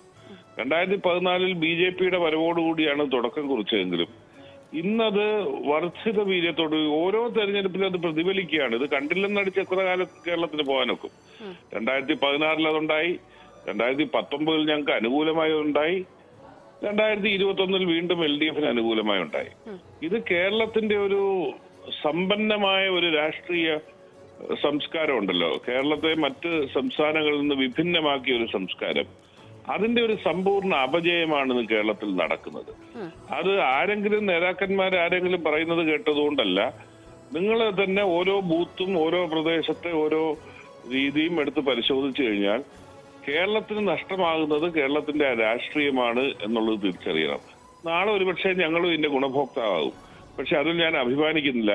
കേരളത്തിലെ രാഷ്ട്രീയ പൈതൃകം കാത്തു സൂക്ഷിക്കാൻ എങ്ങനെ സാധിക്കുമെന്ന് പരിശോധിക്കണം. നോക്കൂ Shri Shibu baby John, UDF വലിയ രീതിയിലുള്ള തിരിച്ചടിയാണ് നേരിട്ടത്. ഈ UDFന്റെ മുന്നണിയുടെ ഈ തിരിച്ചടി അതൊരു കൂട്ടുത്തരവാദിത്തമായി RSP കൂടി അതിന്റെ ഒരു ഉത്തരവാദിത്തം ഏറ്റെടുക്കുന്നുണ്ടോ? പിന്നെ തീർച്ചയായിട്ടും മുന്നണിക്ക് നേതൃത്വം കൊടുക്കുന്ന എല്ലാവരും ഉത്തരവാദിത്വം ഏറ്റെടുക്കണം. ഏതെങ്കിലും തോക്കുമ്പോഴൊക്കെ ബാക്കിയുള്ളവരുടെ കുഴപ്പവും ജയിക്കുമ്പോഴൊക്കെ ഞങ്ങളുടെ കേമത്തരവ് എന്ന് പറയുന്നതിൽ എന്തെങ്കിലും അർത്ഥമുണ്ടോ? ആ നിലയിൽ തന്നെ കാണണം. പിന്നെ ഞാൻ പറഞ്ഞു വന്നതെന്ന് പൂർത്തീകരിക്കട്ടെ. BJP മുന്നോട്ട് വെക്കുന്ന ഒരു രാഷ്ട്രീയം നമുക്കെല്ലാം അറിവുള്ളതാണ്. ആ രാഷ്ട്രീയത്തിന്റെ അതേ നാണയത്തിലോ ഒരു പടി കടന്ന് അപ്പുറത്തോ അതേ നിലയിൽ നേരിടുന്ന ഒരു തന്ത്രം ഇവിടെ വിജയിച്ചിരിക്കുന്നു. പക്ഷെ ഇത് ശാശ്വതമല്ല. കേരളത്തിനാണ് ഇതിന്റെ ദോഷം എന്നുള്ളത് തിരിച്ചറിയേണ്ടതുണ്ട് എന്ന് മാത്രമേ എനിക്ക് ആ കാര്യത്തെ കുറിച്ച് പറയാനുള്ളൂ. ശരി, ശ്രീ NM പിയേഴ്സൺ, നോക്കൂ, ഇപ്പോൾ UDFൽ ഉണ്ടായിരിക്കുന്ന ഈ ഒരു തിരിച്ചടി, ഈ ഒരു പരാജയമാണ്. LDFന്റെ വിജയം അത് അവിടെ തന്നെ നിൽക്കട്ടെ. പക്ഷേ UDFൽ ഉണ്ടായിരിക്കുന്ന ഈ ഒരു പരാജയത്തെ താങ്കൾ എങ്ങനെയാണ് വിലയിരുത്തുന്നത്? എന്തൊക്കെ അടിയൊഴുക്കുകളാണ് സംഭവിച്ചിരിക്കുന്നത് ശ്രീ NM പിയേഴ്സൺ? അല്ല, പ്രധാനമായിട്ടും നമ്മളുടെ തെരഞ്ഞെടുപ്പിന് മുന്നിൽ എല്ലാ കാലത്തും ഉണ്ടായിരുന്ന ഒരു തെരഞ്ഞെടുപ്പ് പാറ്റേൺ എന്ന് പറയുന്നത് ആന്റി ഇൻക്യുമൻസിയുടെ പാറ്റേൺ ആയിരുന്നു. അതായത് ഭരണവിരുദ്ധ വികാരമാണ് നമ്മളുടെ മുന്നണികളെ അധികാരത്തിൽ നിന്ന് പറഞ്ഞു വിട്ടിരുന്നത്. കേരള ചരിത്രത്തിൽ ഇതുവരെയും അത് തന്നെയാണ് തുടർന്നു വന്നിരുന്നത്. അപ്പൊ അങ്ങനെ തുടർന്നു വരുന്ന സമയത്ത് പ്രതിപക്ഷത്തിരിക്കുന്ന പാർട്ടിയെ സംബന്ധിച്ചിടത്തോളം അവരുടെ ഒരു പ്രതീക്ഷയും പ്രത്യാശയും 5 വർഷം കഴിയുമ്പോൾ വീണ്ടും ഭരണത്തിലേക്ക് എത്താം എന്നുള്ളതാണ്. അത് LDF ആയാലും UDF ആയാലും ഈ സമീപനമാണ് തുടർന്നു പോയിരുന്നത്. ആ തുടർന്നു പോകുന്ന സമീപനത്തിന്റെ ഒരു അപകടം എന്താണെന്ന് വെച്ചാൽ ക്രിയേറ്റീവ് പൊളിറ്റിക്സ് എന്ന് പറയുന്നത് ഇല്ലാതെ സൃഷ്ടിപരമായിട്ടുള്ള രാഷ്ട്രീയ പ്രവർത്തനമില്ല. സൃഷ്ടിപരമായിട്ടുള്ള രാഷ്ട്രീയ പ്രവർത്തനത്തിന്റെ പേരിൽ അധികാരം പിടിച്ചെടുക്കാനോ നിലനിർത്താനോ കഴിയില്ല എന്ന് പറയുന്ന ഒരു വിശ്വാസത്തിലായിരുന്നു ഈ കഴിഞ്ഞ കാലങ്ങളിലൊക്കെ തന്നെ ഇരുപക്ഷവും എന്നാണ് ഞാൻ കരുതുന്നത്. പൊതുസമൂഹം അങ്ങനെ തന്നെയാണ് കരുതിയിരുന്നത്. അതിലൊരു മാറ്റം വന്ന ആദ്യത്തെ തെരഞ്ഞെടുപ്പാണ് തീർച്ചയായും. ഇതങ്ങനെ മാറ്റം വരുന്നതിന്റെ പ്രധാനപ്പെട്ട ഘടകം എന്ന് പറയുന്നത് നമ്മുടെ കഴിഞ്ഞ 5 വർഷങ്ങളിലുണ്ടായ ദുരന്തങ്ങൾ തന്നെയാണ്. ഏറ്റവും അവസാനം കോവിഡ് വരുന്നതിന് മുമ്പ് തന്നെ ഇരട്ടപ്രളയം, ഓഖി, നിപ്പ, അങ്ങനെ സമൂഹത്തെ സംബന്ധിച്ചിടത്തോളം ദുരന്തത്തിന്റെ ഘോഷയാത്രയായി. ആ ദുരന്തത്തിന്റെ ഘോഷയാത്രയിൽപ്പെട്ട ഒരു സമൂഹത്തെ സംബന്ധിച്ചിടത്തോളം ആ ക്രൈസിസ് മാനേജ്മെന്റ് എങ്ങനെയാണ് സർക്കാർ നിർവഹിച്ചതെന്ന പരിശോധനയിലേക്ക് വന്ന സമയത്ത് ഇതുവരെയും തുടർന്നു വരുന്നതായിട്ടുള്ള തെരഞ്ഞെടുപ്പ് പാറ്റേണിന് ഒരു മാറ്റം വന്നു എന്നാണ് ഞാൻ കണക്കാക്കുന്നത്. അപ്പൊ ക്രൈസിസ് മാനേജ്മെന്റിന്റെ ഭാഗമായിട്ടാണ് കോവിഡ് കാലത്ത് സാധാരണ കൂലിപ്പണിക്കാരായിട്ടുള്ള ആളുകൾക്ക് തന്നെ അവർക്ക് ജോലിക്ക് പോകാൻ പറ്റാത്തയും ജീവിതം വഴിമുട്ട് നിൽക്കുകയും ചെയ്യുന്ന ഒരു അന്തരീക്ഷം വരികയും അങ്ങനെ വരുമ്പോൾ അവർക്ക് ഭക്ഷണം ലഭിക്കുന്നത് എവിടെ നിന്നാണ്, ജീവിതത്തിന്റെ അതിജീവനത്തിന്റെ സാധ്യതകൾ എങ്ങനെയാണ് വരും, അത്തരത്തിലേക്കുള്ള ഒരു ചിന്തകളിലേക്ക് അത് പോയി എന്നുള്ളത് വളരെ പ്രധാനപ്പെട്ട ഒരു കാര്യം. അങ്ങനെ പോയതിന്റെ ഫലമായിട്ടാണ് ഈ ക്രൈസിസ് മാനേജ്മെന്റിനെ കേന്ദ്രീകരിച്ചിട്ട് തെരഞ്ഞെടുപ്പ് ഫലം നിർവഹിക്കപ്പെടേണ്ട ഒരു സാഹചര്യം കേരളത്തിനുണ്ടായത്. അതുകൊണ്ടാണ് ഈ എന്താണ് എന്റെ പ്രിയപ്പെട്ട ഡൊമിനിക് പ്രസന്റേഷനൊക്കെ പറഞ്ഞതുപോലെ വളരെയധികം അവര് പ്രതീക്ഷിച്ചിരുന്ന പോലെ കാര്യങ്ങൾ നടക്കാതെ പോയതിന്റെ കാരണം അതാണ്. ആ ക്രൈസിസ് മാനേജ്മെന്റ് കാലത്ത് ഇപ്പുറത്ത് വന്ന ഒരുപാട് വിഷയങ്ങളുണ്ട്, ഒരുപാട് പ്രശ്നങ്ങളുണ്ട്, ഒരുപാട് ആരോപണങ്ങളുണ്ട്. ആ ആരോപണങ്ങളിലേക്ക് കേരള സമൂഹത്തെ കൊണ്ടുപോകുന്നതിൽ പ്രതിപക്ഷം പരാജയപ്പെട്ടു എന്ന് തന്നെയാണ് കണക്കാക്കുന്നത്. അപ്പൊ അതിക്ക് മുമ്പുള്ള ഒരു കാലഘട്ടത്തിലെ പ്രത്യേകമായിട്ടുള്ള ഇമേജറികളിലും പ്രത്യേകമായിട്ടുള്ള ക്ഷേമ പ്രവർത്തനങ്ങളിലും കൾട്ട് നിർമ്മിതിയിലും ഒക്കെ പെട്ടിട്ട് ഈ തെരഞ്ഞെടുപ്പ് ആ സംഭവ വികാസങ്ങൾ അങ്ങനെ അതിനെ വിഴിക്കൊണ്ടുപോകാനായി. അതുകൊണ്ടാണ് ഇടതുപക്ഷം പ്രതീക്ഷിക്കുന്നതിനേക്കാളൊക്കെ വലിയ തരത്തിലേക്കുള്ള ഒരു വിജയം അവർക്കുണ്ടായത്. നമ്മള് ജാതി മത സമവാക്യങ്ങളുടെ കാര്യമൊക്കെ നമുക്കറിയാം. അതിനപ്പുറത്തേക്കുള്ള ഒരു വിജയമായിട്ട് മാറിയിട്ടുണ്ട് എന്നുള്ള കാര്യം നമ്മൾ വിലയിരുത്തേണ്ട. ജാതി ഒന്നും എന്തായാലും കേരളത്തിൽ നിന്ന് അങ്ങനെ പോകാനൊന്നും പോകുന്നില്ല, തെരഞ്ഞെടുപ്പ് രംഗത്തൊന്നും പോകാൻ പോകുന്നില്ല. എല്ലാ ആളുകളും ജാതിയൊക്കെ ഉപയോഗിച്ച് തന്നെയാണ് മുന്നോട്ട് പോയിക്കൊണ്ടിരിക്കുന്നത്. അതെല്ലാവരും തിരിച്ചറിഞ്ഞുകൊണ്ടിരിക്കണം. കുറെ കാലം കഴിയുന്ന സമയത്ത് എല്ലാവരും തിരിച്ചറിഞ്ഞ് ഇതിന്റെ സ്വഭാവ സവിശേഷതയാണെന്ന് മാറുന്ന സമയത്ത് അത് കാര്യമായി പ്രസക്തമായിട്ട് പ്രവർത്തിക്കാത്ത ഒരു അന്തരീക്ഷത്തിലേക്ക് എത്തും. അപ്പൊ മാത്രമാണ് എനിക്ക് തോന്നുന്നത് അതിൽ നിന്ന് വ്യത്യസ്തമായിട്ടുള്ള രീതിയിൽ ആളുകൾ ചിന്തിക്കുന്ന ഒരു സാഹചര്യം ഉണ്ടാകും. ശരി, നോക്കൂ ശ്രീ അരുൺ, ഈ വിഷയവുമായി ബന്ധപ്പെട്ട് പ്രത്യേകിച്ച് ഈ തെരഞ്ഞെടുപ്പിലെ ഇപ്പോൾ ഉയർന്നിരിക്കുന്ന ഒരു ആക്ഷേപം BJPക്ക് കുറഞ്ഞിരിക്കുന്ന വോട്ടുകൾ അത് എവിടെ പോയി എന്നുള്ളതുമായി ബന്ധപ്പെട്ടാണ്. കാരണം പ്രത്യേകിച്ചും പറയുന്ന മണ്ഡലങ്ങൾ കളമശ്ശേരി, കുട്ടനാട്, വൈക്കം, ഏറ്റുമാനൂർ, അരൂർ തുടങ്ങിയ മണ്ഡലങ്ങളിൽ പകുതി ശതമാനത്തിൽ കൂടുതൽ കുറഞ്ഞിട്ടുണ്ട് പലയിടങ്ങളിലും BJPയുടെ വോട്ടിംഗ് ശതമാനം. ഈ വോട്ടുകൾ എങ്ങോട്ട് പോയി? പക്ഷേ ഇവിടെയൊക്കെ ജയിച്ചിരിക്കുന്നത് ഇടതുമുന്നണിയുടെ സ്ഥാനാർത്ഥികളാണ്. ഏറ്റവും പ്രധാനപ്പെട്ട ഉദാഹരണം നമ്മുടെ തൊട്ടടുത്ത തൃപ്പൂണിത്തുറ മണ്ഡലം തന്നെയാണ്. അവിടെ വോട്ട് കൊടുത്തവരും വോട്ട് വാങ്ങിയവരും കൃത്യമായി തന്നെ പറഞ്ഞിട്ടുണ്ട്. തെരഞ്ഞെടുപ്പിൽ നോമിനേഷൻ കൊടുത്ത് പുറത്തിറങ്ങി വന്നപ്പോൾ തന്നെ കെ ബാബു പറഞ്ഞു, ഞാൻ ഈ തെരഞ്ഞെടുപ്പിൽ വിജയിക്കും, എനിക്ക് BJPയുടെ വോട്ടെല്ലാം കിട്ടും എന്ന് അദ്ദേഹം പറഞ്ഞു. അന്ന് നമ്മളത്ര വലിയ ഗൗരവത്തിൽ കണ്ടില്ല. കാരണം നോമിനേഷൻ കൊടുത്ത് പുറത്തിറങ്ങിയപ്പോഴേക്കും ഈ ഡീല് നടത്തിയോ, ഇതിനൊക്കെ കുറച്ച് സമയം എടുക്കുമല്ലോ, പ്രചരണത്തിൻ്റെ ഇടയിലായിരിക്കും, അവസാന ഘട്ടത്തിലായിരിക്കും വലിയ ഡീല് വരിക എന്നാണ് നാം വിചാരിച്ചത്. പക്ഷേ ഇന്ന് BJPയുടെ സ്ഥാനാർത്ഥി പറഞ്ഞു, ഡോക്ടർ കെ എസ് രാധാകൃഷ്ണൻ പറഞ്ഞു, ഇവിടെ മിസ്റ്റർ കെ ബാബു ജയിച്ചത് BJPയുടെ വോട്ട് കൊണ്ടാണ്, BJPയുടെ വോട്ട് എങ്ങനെ ഇത്ര കുറഞ്ഞു പോയി എന്നതിനെക്കുറിച്ച് BJPയുടെ നേതൃത്വം തന്നെ ചർച്ച ചെയ്യണമെന്ന്. അപ്പോൾ ഇവിടെ വോട്ട് കൊടുത്തവരും പറയുന്നു, വോട്ട് വാങ്ങിച്ചവരും പറയുന്നു. കോൺഗ്രസിൻ്റെ സ്ഥാനാർത്ഥി തന്നെ പറയുന്നു, ഞാൻ ജയിക്കുന്നത് BJPയുടെ വോട്ട് വാങ്ങിച്ചായിരിക്കും. കൊടുത്ത BJPയുടെ സ്ഥാനാർത്ഥി, അപ്പോൾ ചിലപ്പോൾ അദ്ദേഹം പറഞ്ഞുകൊണ്ടായിരിക്കണമെന്നില്ല, പറഞ്ഞു. അത് O രാജഗോപാൽ എന്ന് പറയുന്ന BJPയുടെ ഏറ്റവും തലമുതിർന്ന നേതാവ് ഒരു മാസം മുമ്പ്, അതായത് ഈ തെരഞ്ഞെടുപ്പിൻ്റെ ഏറ്റവും സജീവ ചർച്ച നടന്നപ്പോൾ തന്നെ പറഞ്ഞല്ലോ, ഞങ്ങൾ ഇവിടെ വർഷങ്ങളായി കൃത്യമായി തെരഞ്ഞെടുപ്പിൽ വോട്ട് കച്ചവടം നടത്താറുണ്ട്, അത് നേതൃത്വം മാത്രം അറിഞ്ഞ് ചെയ്യുന്ന കാര്യമാണ്, അത് അണികളോടൊന്നും പറയാറില്ല. കോൺഗ്രസും BJPയും ലീഗും ചേർന്ന് പലതവണ ഇത് നടത്തിയിട്ടുണ്ടെന്ന് O രാജഗോപാൽ പറഞ്ഞു. ഈ ഡീലിനെ കുറിച്ച് പറയുമ്പോഴാണ് ബാലശങ്കർ, ഇപ്പോൾ താങ്കൾ O രാജഗോപാലിനെ ഉദ്ധരിക്കുമെങ്കിൽ ബാലശങ്കർ എന്ന് പറയുന്ന BJPയുടെ മുതിർന്ന നേതാവ് പറഞ്ഞത് എന്താണ്? CPM-ഉം BJPയും തമ്മിലൊരു ഡീലുണ്ട് എന്ന് പറഞ്ഞത് ഈ തെരഞ്ഞെടുപ്പ് സമയത്താണ്. ബാലശങ്കർ പറഞ്ഞത് സ്ഥാനാർത്ഥിത്വം കിട്ടാതെ പെട്ടെന്നുള്ള വികാരത്തിന്റെ പുറത്ത് പറഞ്ഞതാണെന്ന് BJPയുടെ നേതാക്കന്മാരും പറഞ്ഞു. അതുമായി ബന്ധപ്പെട്ടവരെല്ലാം അത് നിഷേധിക്കുന്നു. പക്ഷേ O രാജഗോപാൽ പറഞ്ഞതിനെ അത് തെറ്റാണെന്ന് ഏതെങ്കിലും BJPയുടെ നേതാക്കന്മാർ തിരുത്തുന്ന സാഹചര്യം ഉണ്ടായോ? ഇങ്ങനെ നടന്നിട്ടില്ലെന്ന് ഏതെങ്കിലും കോൺഗ്രസിന്റെ നേതാക്കന്മാർ പറഞ്ഞോ? ലീഗിന്റെ നേതാക്കന്മാർ പറഞ്ഞില്ലല്ലോ. O രാജഗോപാൽ പറഞ്ഞ വാചകം 1 മാസമായി കേരളത്തിന്റെ രാഷ്ട്രീയത്തിൽ സജീവമായി നിലനിൽക്കുകയാണ്. ഒരാൾ പോലും നിഷേധിച്ചിട്ടില്ല. 90 മണ്ഡലങ്ങളിലാണ് BJPയുടെ വോട്ട് കുറഞ്ഞിരിക്കുന്നത്. 90 മണ്ഡലങ്ങളിൽ അത് 15,000 മുതൽ 20,000 വരെ വോട്ട് കുറഞ്ഞ സാഹചര്യമുണ്ട്. ഇവിടെ പ്രധാനമന്ത്രി വന്ന് പ്രചരണം നടത്തി എത്ര ദിവസം? അതുപോലെ തന്നെ ആഭ്യന്തര വകുപ്പ് മന്ത്രി വന്ന് പ്രചരണം നടത്തി. അതുപോലെ കേന്ദ്രത്തിന്റെ എല്ലാ കേന്ദ്രമന്ത്രിമാർ ഡസൺ കണക്കിന് വന്ന് പ്രചരണം നടത്തി. കോടിക്കണക്കിന് രൂപയുടെ കള്ളപ്പണം, ഇപ്പൊ കൊടകരയിൽ വന്ന കള്ളപ്പണം ഞങ്ങളുടേതല്ലെന്ന് BJP പറഞ്ഞാലും അറസ്റ്റ് ചെയ്യപ്പെട്ട പ്രതികളെല്ലാം BJPയുടേതാണ്. അത്തരത്തിൽ വിപുലമായ പ്രചരണം BJP നടത്തി. 35 സീറ്റ് കിട്ടിയാൽ അധികാരം പിടിക്കുമെന്നും മുഖ്യമന്ത്രിയെ തീരുമാനിച്ച് മുഖ്യമന്ത്രിയുടെ ഓഫീസ് തന്നെ പാലക്കാട് തുടങ്ങി. ഇത്രയധികം മുന്നോട്ട് പോയി എന്ന് BJP അവകാശപ്പെട്ട തെരഞ്ഞെടുപ്പ് പ്രചരണം കഴിഞ്ഞ് വോട്ടെടുപ്പ് കഴിഞ്ഞ് റിസൾട്ട് വന്നപ്പോഴാണ് 2.6% വോട്ട് കുറഞ്ഞ് കഴിഞ്ഞ തവണ 15.1% നിന്ന് 12.5% വോട്ട് കുറഞ്ഞത്. ഇതിന് ഉത്തരവാദിത്വം പറയണ്ടേ? എന്ത് കൃത്യമായി പറയണം. കാരണം ഇവിടെ വോട്ട് കച്ചവടം കൃത്യമായി നടന്നിട്ടുണ്ട്. അങ്ങനെ നടന്നിട്ടും രക്ഷപ്പെടാൻ കോൺഗ്രസിന് കഴിഞ്ഞില്ല എന്നതാണ് ഏറ്റവും വലിയ വിഷയം. കാരണം ഈ സാമൂഹ്യ യാഥാർത്ഥ്യങ്ങൾ കൃത്യമായി തിരിച്ചറിഞ്ഞുകൊണ്ട് പ്രതികരിക്കുന്നതിൽ കോൺഗ്രസ് അമ്പയെ പരാജയമായിരുന്നു. ശരി, നോക്കൂ ശ്രീ ഡൊമിനിക് പ്രസന്റേഷൻ, താങ്കൾ നേരത്തെ പറയാൻ ശ്രമിച്ചതും അതായിരുന്നു. അത് നമുക്ക് അടുത്ത ഘട്ടത്തിൽ ചർച്ച ചെയ്യാമെന്ന് പറഞ്ഞ് താങ്കളെ തടയുകയായിരുന്നു. നോക്കൂ ശ്രീ ഡൊമിനിക് പ്രസന്റേഷൻ, കുണ്ടറ, ഒപ്പം തന്നെ ഇന്ന് പറയുന്ന തൃപ്പൂണിത്തുറ, ഈ മണ്ഡലങ്ങളിലൊക്കെ തന്നെയും BJP കോൺഗ്രസിനെ സഹായിച്ചോ? അത് അവർക്ക് കിട്ടിയ മെച്ചം പുറത്തു പറയാതിരിക്കാൻ വേണ്ടിയാണ്. ഞാൻ ചോദിച്ചോട്ടെ മിസ്റ്റർ അരുൺ, ഞങ്ങള് എന്തെങ്കിലും വോട്ട് കച്ചവടം നടത്തിയിട്ടുണ്ടെങ്കിൽ ഞങ്ങളല്ലേ ജയിക്കേണ്ടത്?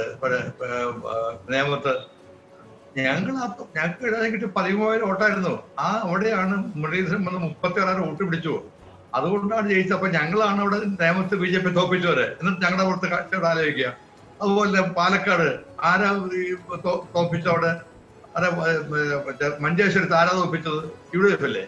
അപ്പൊ ഞങ്ങള് ഒരു മാത്രമല്ല, ഇലക്ഷൻ എടുക്കുന്ന KPC പ്രസിഡന്റ് പ്രസ്ഥാനങ്ങൾക്ക് സാധാരണ അത് അങ്ങനെ ആരും ചെയ്യാത്ത അദ്ദേഹം പറഞ്ഞല്ലോ, മഞ്ചേശ്വരി സംശയമുണ്ട്, അതുകൊണ്ട് ഞങ്ങൾ വേണമെങ്കിൽ ലെഫ്റ്റിന്റെ റിക്വസ്റ്റ് അദ്ദേഹം പറഞ്ഞു. അങ്ങനെയുള്ള ഞങ്ങളുടെ മേലെ കൊണ്ട് ആരോപണം വെക്കരുത്. ഒരു കാര്യം നമ്മൾ മനസ്സിലാക്കുക, തൃപ്പൂണിത്തുറ കാര്യം ഞാൻ പറഞ്ഞുതരാം. തൃപ്പൂണിത്തുറ BJPക്ക് ഇത്ര വോട്ടേ ഉള്ളൂ, 20-24 വോട്ട് അവർക്ക് മാക്സിമം ഉള്ളൂ. കഴിഞ്ഞ പ്രാവശ്യം വോട്ട് കൂടാൻ കാരണം തുറവൂർ വിശ്വംഭരൻ മാഷ് എന്ന് പറയാൻ അദ്ദേഹം ഈ രാമായണം അതുപോലെ ഭാഗവതം ഒക്കെ അമ്പലങ്ങളിൽ വായിക്കുന്ന ആളാണ്. അദ്ദേഹം ജനൻ TV സ്ഥിരമായി വരുന്ന ആളാണ്. അങ്ങനെ അവിടെ അദ്ദേഹത്തിന് തൃപ്പൂണിത്തുറ ടൗൺ നന്നായിട്ട് അന്ന് വോട്ട് കിട്ടി. അതാണ് 30,000 വന്നത്. ഡോക്ടർ K രാധാകൃഷ്ണൻ വെറും കാലുമാറ്റക്കാരനാണ്. ഞങ്ങളുടെ കൂടെ വന്ന് എല്ലാ ആനുകൂല്യവും വാങ്ങിച്ചിട്ട് ചാടി അപ്പുറത്ത് പോയതാണ്. അദ്ദേഹത്തിന് അവിടെ അത്ര അത് BJPയുടെ കേരള വോട്ട് കിട്ടിയവിടെ, അല്ലാതെ അദ്ദേഹത്തിന് അവിടെ വോട്ട് കിട്ടുന്നത്. അതുകൊണ്ട് തൃപ്പൂണിത്തുറയിൽ പിന്നെ വേറെ നോടുണ്ട്. തൃപ്പൂണിത്തുറ വളരെ സെൻസിറ്റീവായ ഒരു വിശ്വാസ കേന്ദ്രമാണ്. ആ വിശ്വാസ കേന്ദ്രത്തിലാണ് ഈ സിറ്റിംഗ് MLA ആയ സ്വരാജിന്റെ ചില പ്രസ്താവനകളൊക്കെ വന്നത്. അതുകൊണ്ട് തന്നെ അവിടെ BJPക്ക് വോട്ട് ചെയ്യുന്ന കുറെ അധികം പേര് ഞങ്ങൾക്ക് ഒരു ഡീലിന്റെ പാട്ടൊന്നുമല്ലത്. അത് അവിടെ വന്ന പിന്നെ ഇപ്പോഴും BJPക്ക് വോട്ട് കുറഞ്ഞ ഏറ്റവും വലിയ സങ്കടം ആർക്കാണ്? LDFനാണ്. മുഖ്യമന്ത്രിക്ക് വലിയ സങ്കടം. അപ്പൊ അതുകൊണ്ട് നിങ്ങൾ ഇങ്ങനെ ഈ അവസരവാദപരമായ കാര്യങ്ങൾ പറയരുത്. ഞങ്ങൾ ഇപ്പോഴും BJP ഫൈറ്റ് ചെയ്യുന്ന ഒരു സംശയക്കാരിലാണ്. നാളെയും ഫൈറ്റ് ചെയ്യും. പിന്നെ ഞങ്ങളും നമ്മൾ ഒരുമിച്ച് മത്സരിച്ചല്ലേ ബംഗാളിൽ, അവിടെ എന്താ പറ്റിയത്? ആർക്കും സീറ്റില്ല. അപ്പൊ അതുകൊണ്ട് യാഥാർത്ഥ്യം മനസ്സിലാക്കിയിട്ട് ഇവിടെ ഞങ്ങളുടെ കുറ്റം പറയാൻ. നിങ്ങൾ ജയിച്ചു, ആ വിജയത്തെ ഞങ്ങൾ അംഗീകരിക്കുന്നു. ഞങ്ങൾ വിജയത്തെ എതിർക്കുന്ന വിജയം തന്നെയാണ്. പക്ഷെ വിജയിച്ചതിന് ശേഷം ഈ മറ്റു കാര്യങ്ങൾ പറഞ്ഞ് മറ്റുള്ള കുറ്റം ആരോപിക്കുന്നത് ശരിയല്ല. നോക്കൂ, ഈ കുണ്ടറ മണ്ഡലത്തിലൊക്കെ ഇപ്പോൾ താങ്കൾ തൃപ്പൂണിത്തുറ പറയുന്നു. ശരി, തൃപ്പൂണിത്തുറ 6083 വോട്ടുകൾ BJPക്ക് കുറഞ്ഞുവെങ്കിൽ ആ 6083 വോട്ട് കഴിഞ്ഞ പ്രാവശ്യത്തെ വ്യക്തിപ്രഭാവത്തിന്റെ അടിസ്ഥാനത്തിൽ കിട്ടിയതാണ് എന്ന് താങ്കൾ വാദിക്കുന്നു. പക്ഷേ നോക്കൂ ശ്രീ ഡൊമിനിക് പ്രസന്റേഷൻ, ഈ ഭൂരിപക്ഷം എത്രയാണ്? ടോട്ടൽ ഭൂരിപക്ഷം എടുത്തു കഴിഞ്ഞാൽ എത്രയാണ് K ബാബുവിന് കിട്ടിയിരിക്കുന്നത്? അത് വളരെ ചുരുക്കമാണ്, 1000-ൽ താഴെയാണ്. K ബാബു അങ്ങനെ ജയിച്ചിരുന്ന ഒരാളല്ലല്ലോ തൃപ്പൂണിത്തുറ മണ്ഡലത്തിൽ. അത് പറഞ്ഞുതരാം. ബാബു തോറ്റില്ല കഴിഞ്ഞ പ്രാവശ്യം അവിടെ. 4000 തോറ്റാളല്ലോ അദ്ദേഹം. ബാബു തൃപ്പൂണിത്തുറ ജയിച്ചിരുന്നത് ഒന്ന് തൃപ്പൂണിത്തുറ ഒരു ഘടനയ്ക്ക് മാറ്റം വന്നിട്ടുണ്ട്. പഴയ തൃപ്പൂണിത്തുറ ആകെ ഉദയംപേരും തൃപ്പൂണിത്തുറ ടൗൺ മാത്രം, ബാക്കിയെല്ലാം പഴയ പള്ളുരുത്തിര പോർഷൻസ് ആണ്. മരട് പഞ്ചായത്ത്, കുമ്പളം, പള്ളുരുത്തി വെച്ചാണ് 8 ഡിവിഷൻ വരുന്നത്. അതുകൊണ്ട് അവിടുത്തെ അദ്ദേഹത്തിന്റെ രണ്ടാമത്തെ ഇലക്ഷനാണ്. അത് ആദ്യത്തെ മൂന്നാമത്തെ ലക്ഷം ആദ്യത്തെ തോറ്റു. അദ്ദേഹം തോറ്റതല്ല അവിടെ, അദ്ദേഹം തോറ്റതിന് ശേഷം ജയിച്ചു വന്നല്ല അവിടെ. അത് വെറുതെ കാര്യം വോട്ട് കാര്യമുണ്ടോ?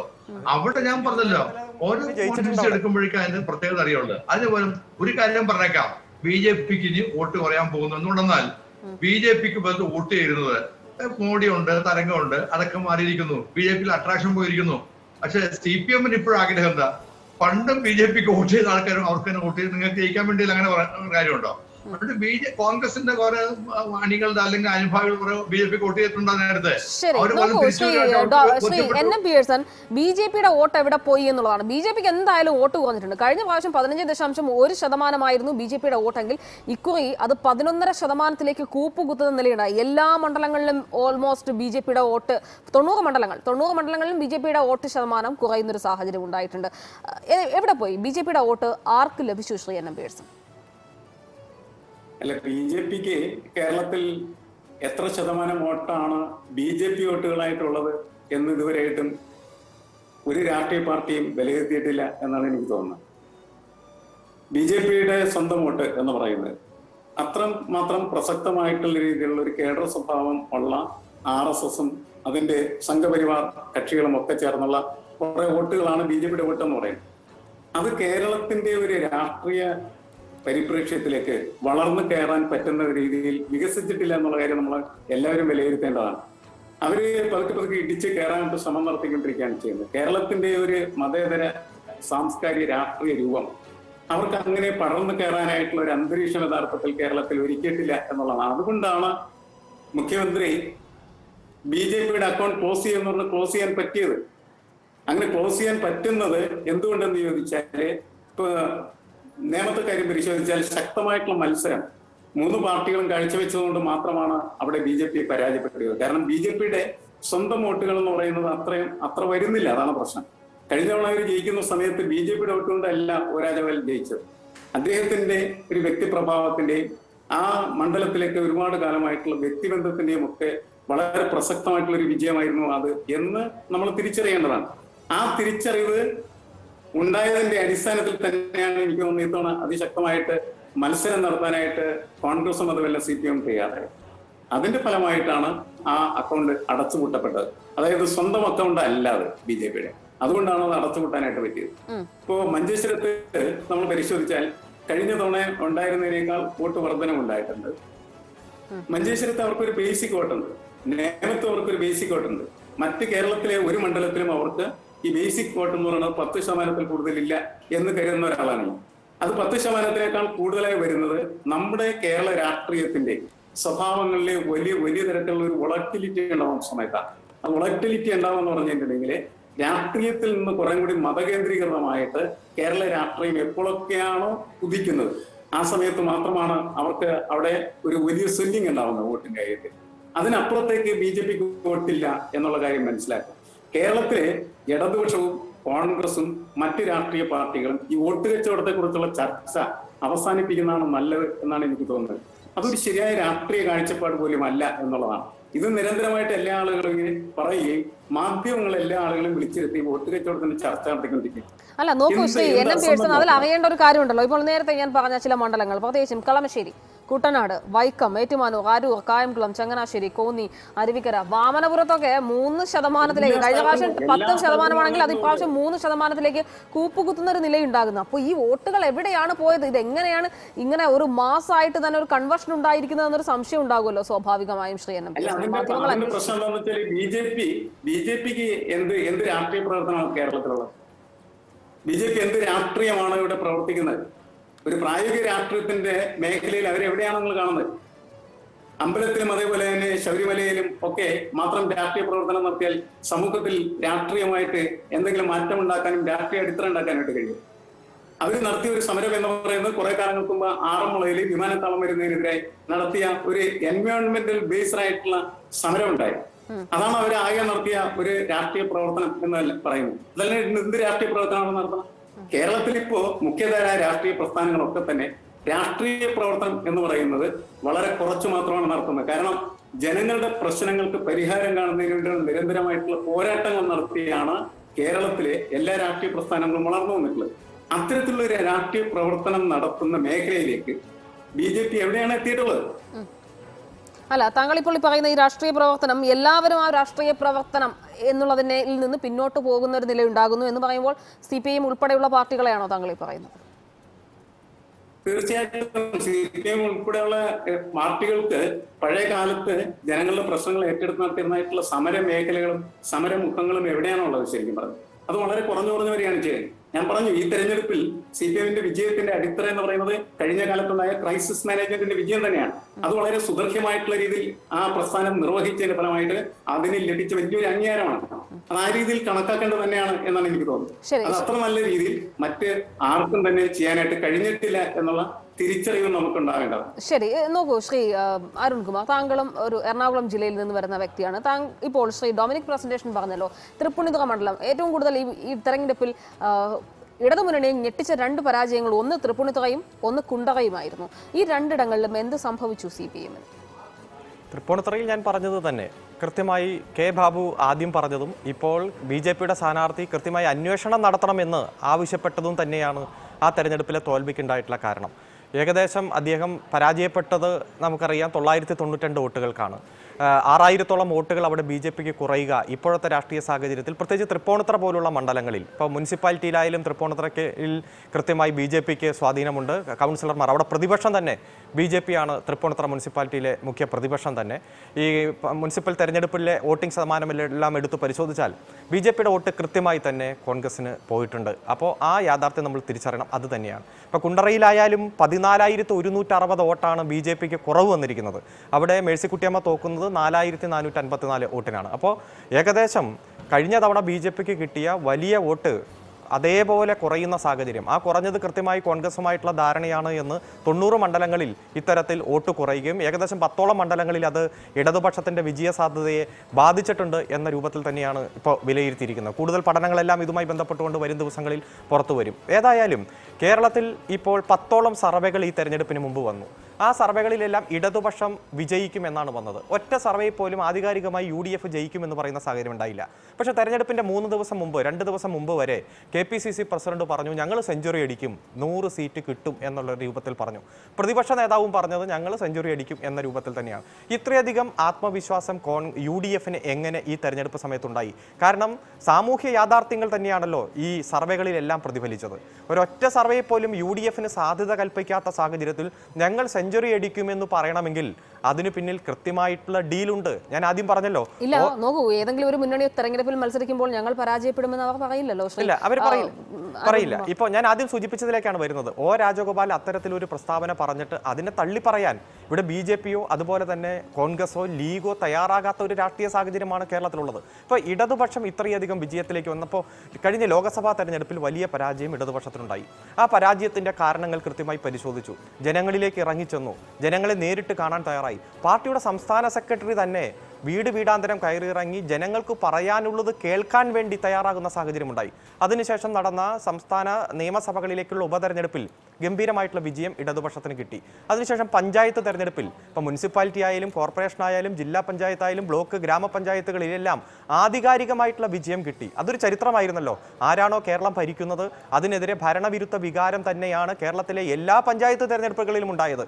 ആ സമയത്ത് പോലും UDF എന്താണ് പഞ്ചായത്ത് തെരഞ്ഞെടുപ്പിൽ ഇത്ര വലിയ തോൽവി ഉണ്ടാകാൻ കാരണമെന്ന് പരിശോധിക്കാൻ തയ്യാറായില്ല. മറിച്ച് എന്താ പറഞ്ഞത്? പഞ്ചായത്ത് തെരഞ്ഞെടുപ്പൊന്നും പൊളിറ്റിക്കൽ വോട്ടല്ല എന്നാണ് പറഞ്ഞത്. സാധാരണ ജില്ലാ പഞ്ചായത്തിലെല്ലാം പൊളിറ്റിക്കൽ വോട്ട് എന്ന് തന്നെയാണ് എല്ലാ മുന്നണികളും വിലയിരുത്താറ്. 2 ജില്ലാ പഞ്ചായത്ത് ഒഴിച്ച് ബാക്കി 12ലും ആധികാരികമായിട്ടുള്ള മുന്നേറ്റം ഇടതുപക്ഷം ഉണ്ടായിട്ടും UDF പഠിക്കാൻ തയ്യാറായോ? പിന്നെയും ഇവിടെ വസ്തുതകൾക്ക് വിരുദ്ധമായിട്ടുള്ള നുണപ്രചരണവും തെറ്റായ പ്രസ്താവനകളും ക്രൈസിസ് മാനേജറായി പ്രവർത്തിക്കുന്ന കേരളത്തിൻ്റെ മുഖ്യമന്ത്രിയെയും അതുപോലെ തന്നെ ആരോഗ്യമന്ത്രിയെയും വ്യക്തിപരമായി ആരോപണങ്ങൾ ഉന്നയിക്കുന്ന കളിയാക്കുന്ന തരത്തിലേക്ക് മാറിയില്ലേ? ഇപ്പോൾ ഏറ്റവും കൂടുതൽ ഭൂരിപക്ഷം കിട്ടിയത് ആരാ? കേരളത്തിൻ്റെ ആരോഗ്യമന്ത്രിക്കല്ലേ. അവരെ വിളിച്ചത് ഇവിടെ പ്രതിപക്ഷ നേതാവ് വിളിച്ചില്ലേ? അതുപോലെ തന്നെ മുല്ലപ്പള്ളി രാമചന്ദ്രൻ വിളിച്ചത് എന്താണ്? കോവിഡ് റാണി എന്ന് വിളിച്ചു, മീഡിയ മാനിയാണെന്ന് വിളിച്ചു.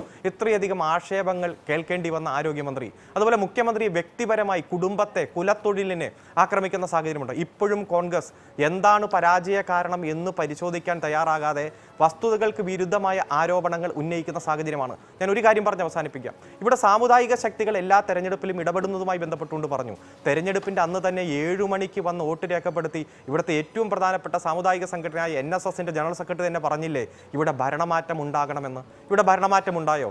കഴിഞ്ഞ തവണ ഉണ്ടായതിനേക്കാൾ കിട്ടിയതിനേക്കാൾ കൂടുതൽ സീറ്റ് LDFന് കിട്ടി. മുഖ്യമന്ത്രി പറഞ്ഞു അതുക്കും മേലെ 99 സീറ്റ് കിട്ടി. അതുപോലെ തന്നെ BJP തുടങ്ങിയ അക്കൗണ്ട് ഇവിടെ പൂട്ടപ്പെടുമെന്ന് പറഞ്ഞു. അങ്ങനെ തന്നെ പൂട്ടി. അതായത് സാമുദായിക സംഘടനയുടെ നേതാക്കന്മാർ പറഞ്ഞാൽ അവരുടെ സംഘടനയിൽ പോലുള്ള ആളുകൾ പോലും അനുസരിക്കാത്ത തരത്തിലേക്ക് ഒരു പുതിയ സംസ്കാരം കേരളത്തിൽ ഈ തെരഞ്ഞെടുപ്പിന്റെ ഭാഗമായി ഉയർന്നു വന്നു. ഇത് തന്നെയാണ് ഇടതുപക്ഷ ജനാധിപത്യ മുന്നണിയുടെ ഏറ്റവും വലിയ നേട്ടം.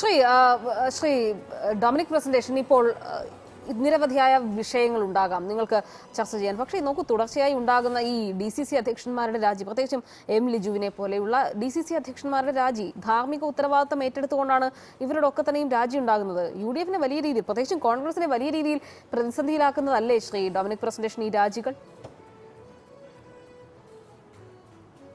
ഒരു സാധാരണ അത് ജനാധിപത്യ ബോധമല്ല. ഇപ്പൊ CPMന് 19 സീറ്റ് തോറ്റപ്പോഴും ആരും രാജിവെക്കാത്തത് അവരുടെ കാര്യം. അത് അവർക്ക് ആ ധാർമ്മികത ഇല്ലാത്തതുകൊണ്ടായിരിക്കാം. ഇത് അപ്പൊ ഞങ്ങളുടെ പാർട്ടി അങ്ങനെയല്ല. ഞങ്ങളുടെ പാർട്ടി പരാജയം ഉണ്ടാകുമ്പോൾ സ്വാഭാവികം എന്തുകൊണ്ട് ഉമ്മൻചാണ്ടി മാറി നിന്നത്, അന്ന് 2010 തോൽപ്പിക്കുന്നപ്പോൾ ഞാനാണ് ഉത്തരവാദിത്തം, ഞാൻ മാറി നിൽക്കുന്നു. അപ്പൊ അതുപോലെ ഉള്ള സ്ഥിതി ഞങ്ങളുടെ പാർട്ടിക്ക് ഒത്തുണ്ട്. അത് CPM ഇല്ലാത്തത് ഞങ്ങളെ പറ്റുന്ന കാര്യമുണ്ട്. അപ്പൊ അതുകൊണ്ട് പിന്നെ ഒരു കാര്യം ശ്രീ അരുൺ മനസ്സിലാക്കണം, ഇവിടെ വലിയ സമുദായക്കാരുടെ കാര്യം പറഞ്ഞല്ലോ. എലക്ഷൻ പ്രഖ്യാപിച്ചതിന് ശേഷം വെള്ളാപ്പള്ളി നടേശൻ പ്രസ്ഥാനം ഇറക്കിയല്ലോ ഭരണ തുടർച്ച ഉണ്ടാകുന്നത്. അന്ന് ഞങ്ങൾ അവിടെ ഒന്നും പറഞ്ഞില്ലല്ലോ.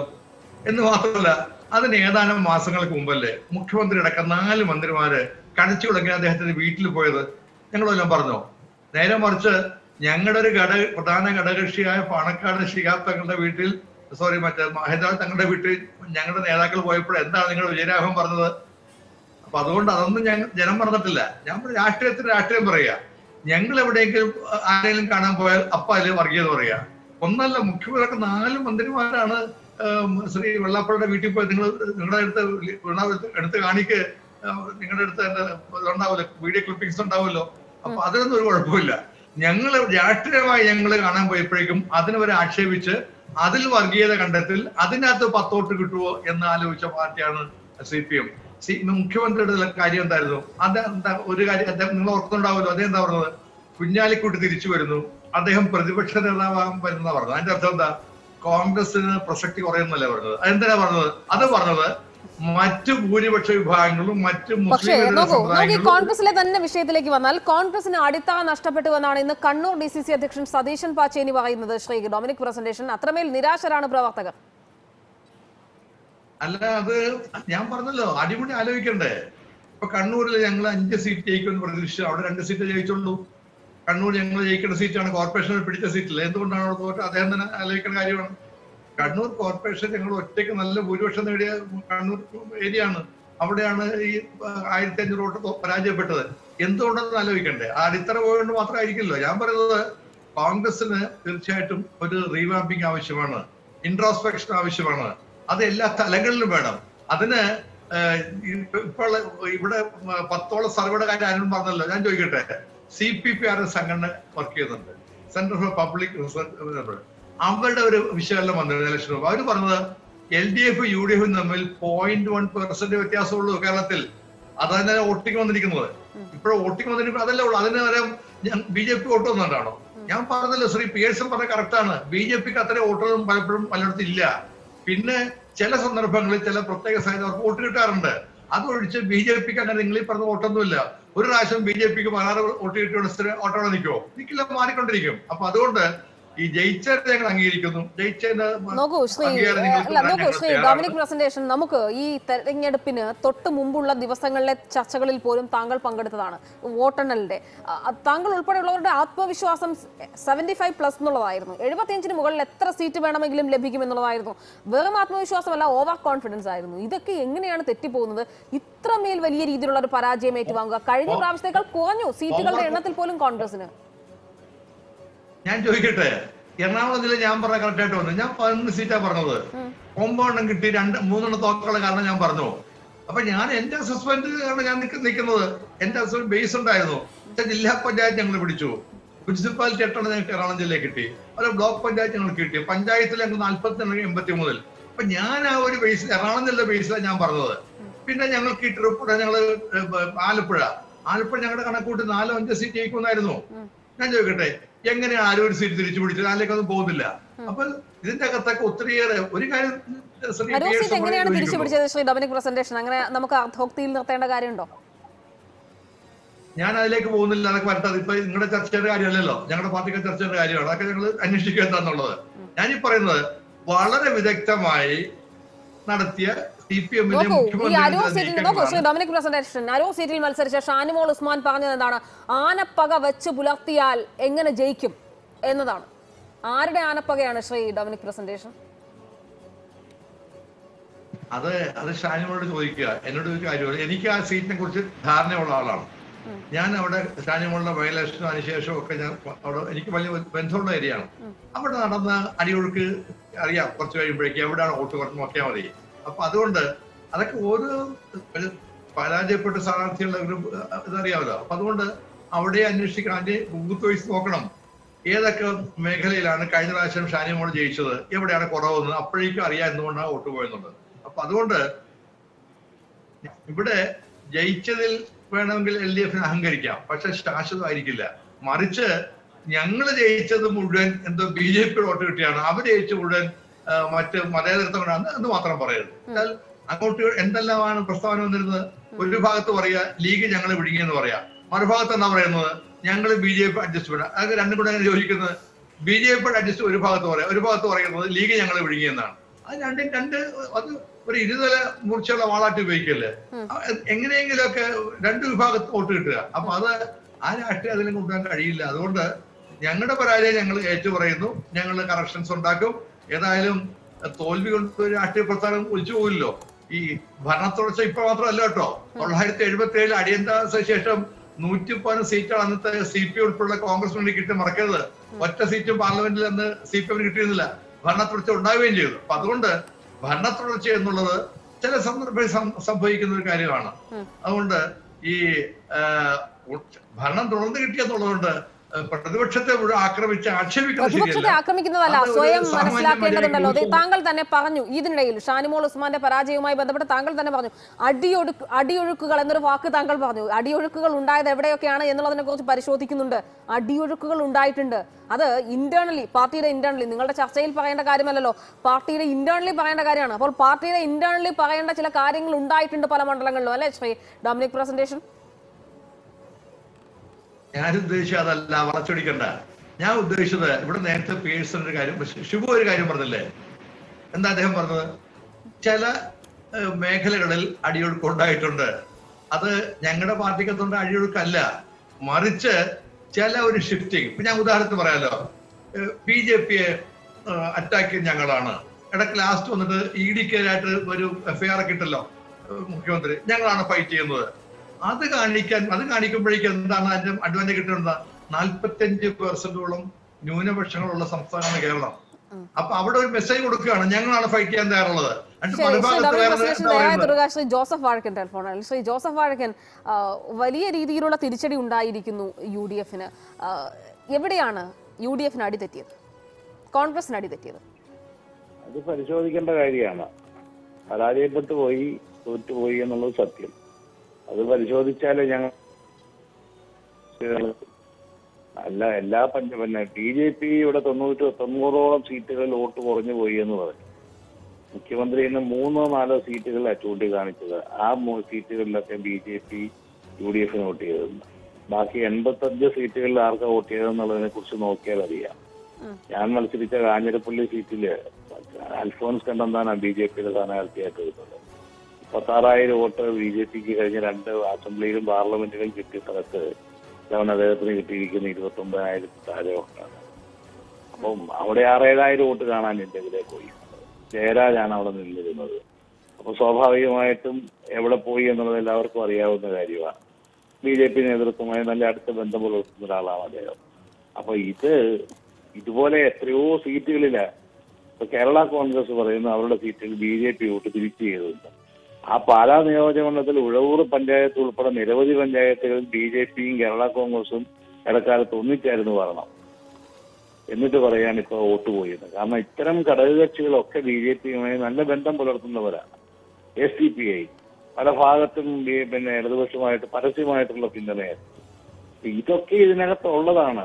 എന്നിട്ട് മുഖ്യമന്ത്രി ജയിച്ച മുഖ്യമന്ത്രിയാണ്. സ്വാഭാവികമായിട്ടും ജയിച്ച ആളുകളുടെ സുവിശേഷം കേൾക്കാൻ കൂടുതൽ ആളുകൾ ഉണ്ടാവും.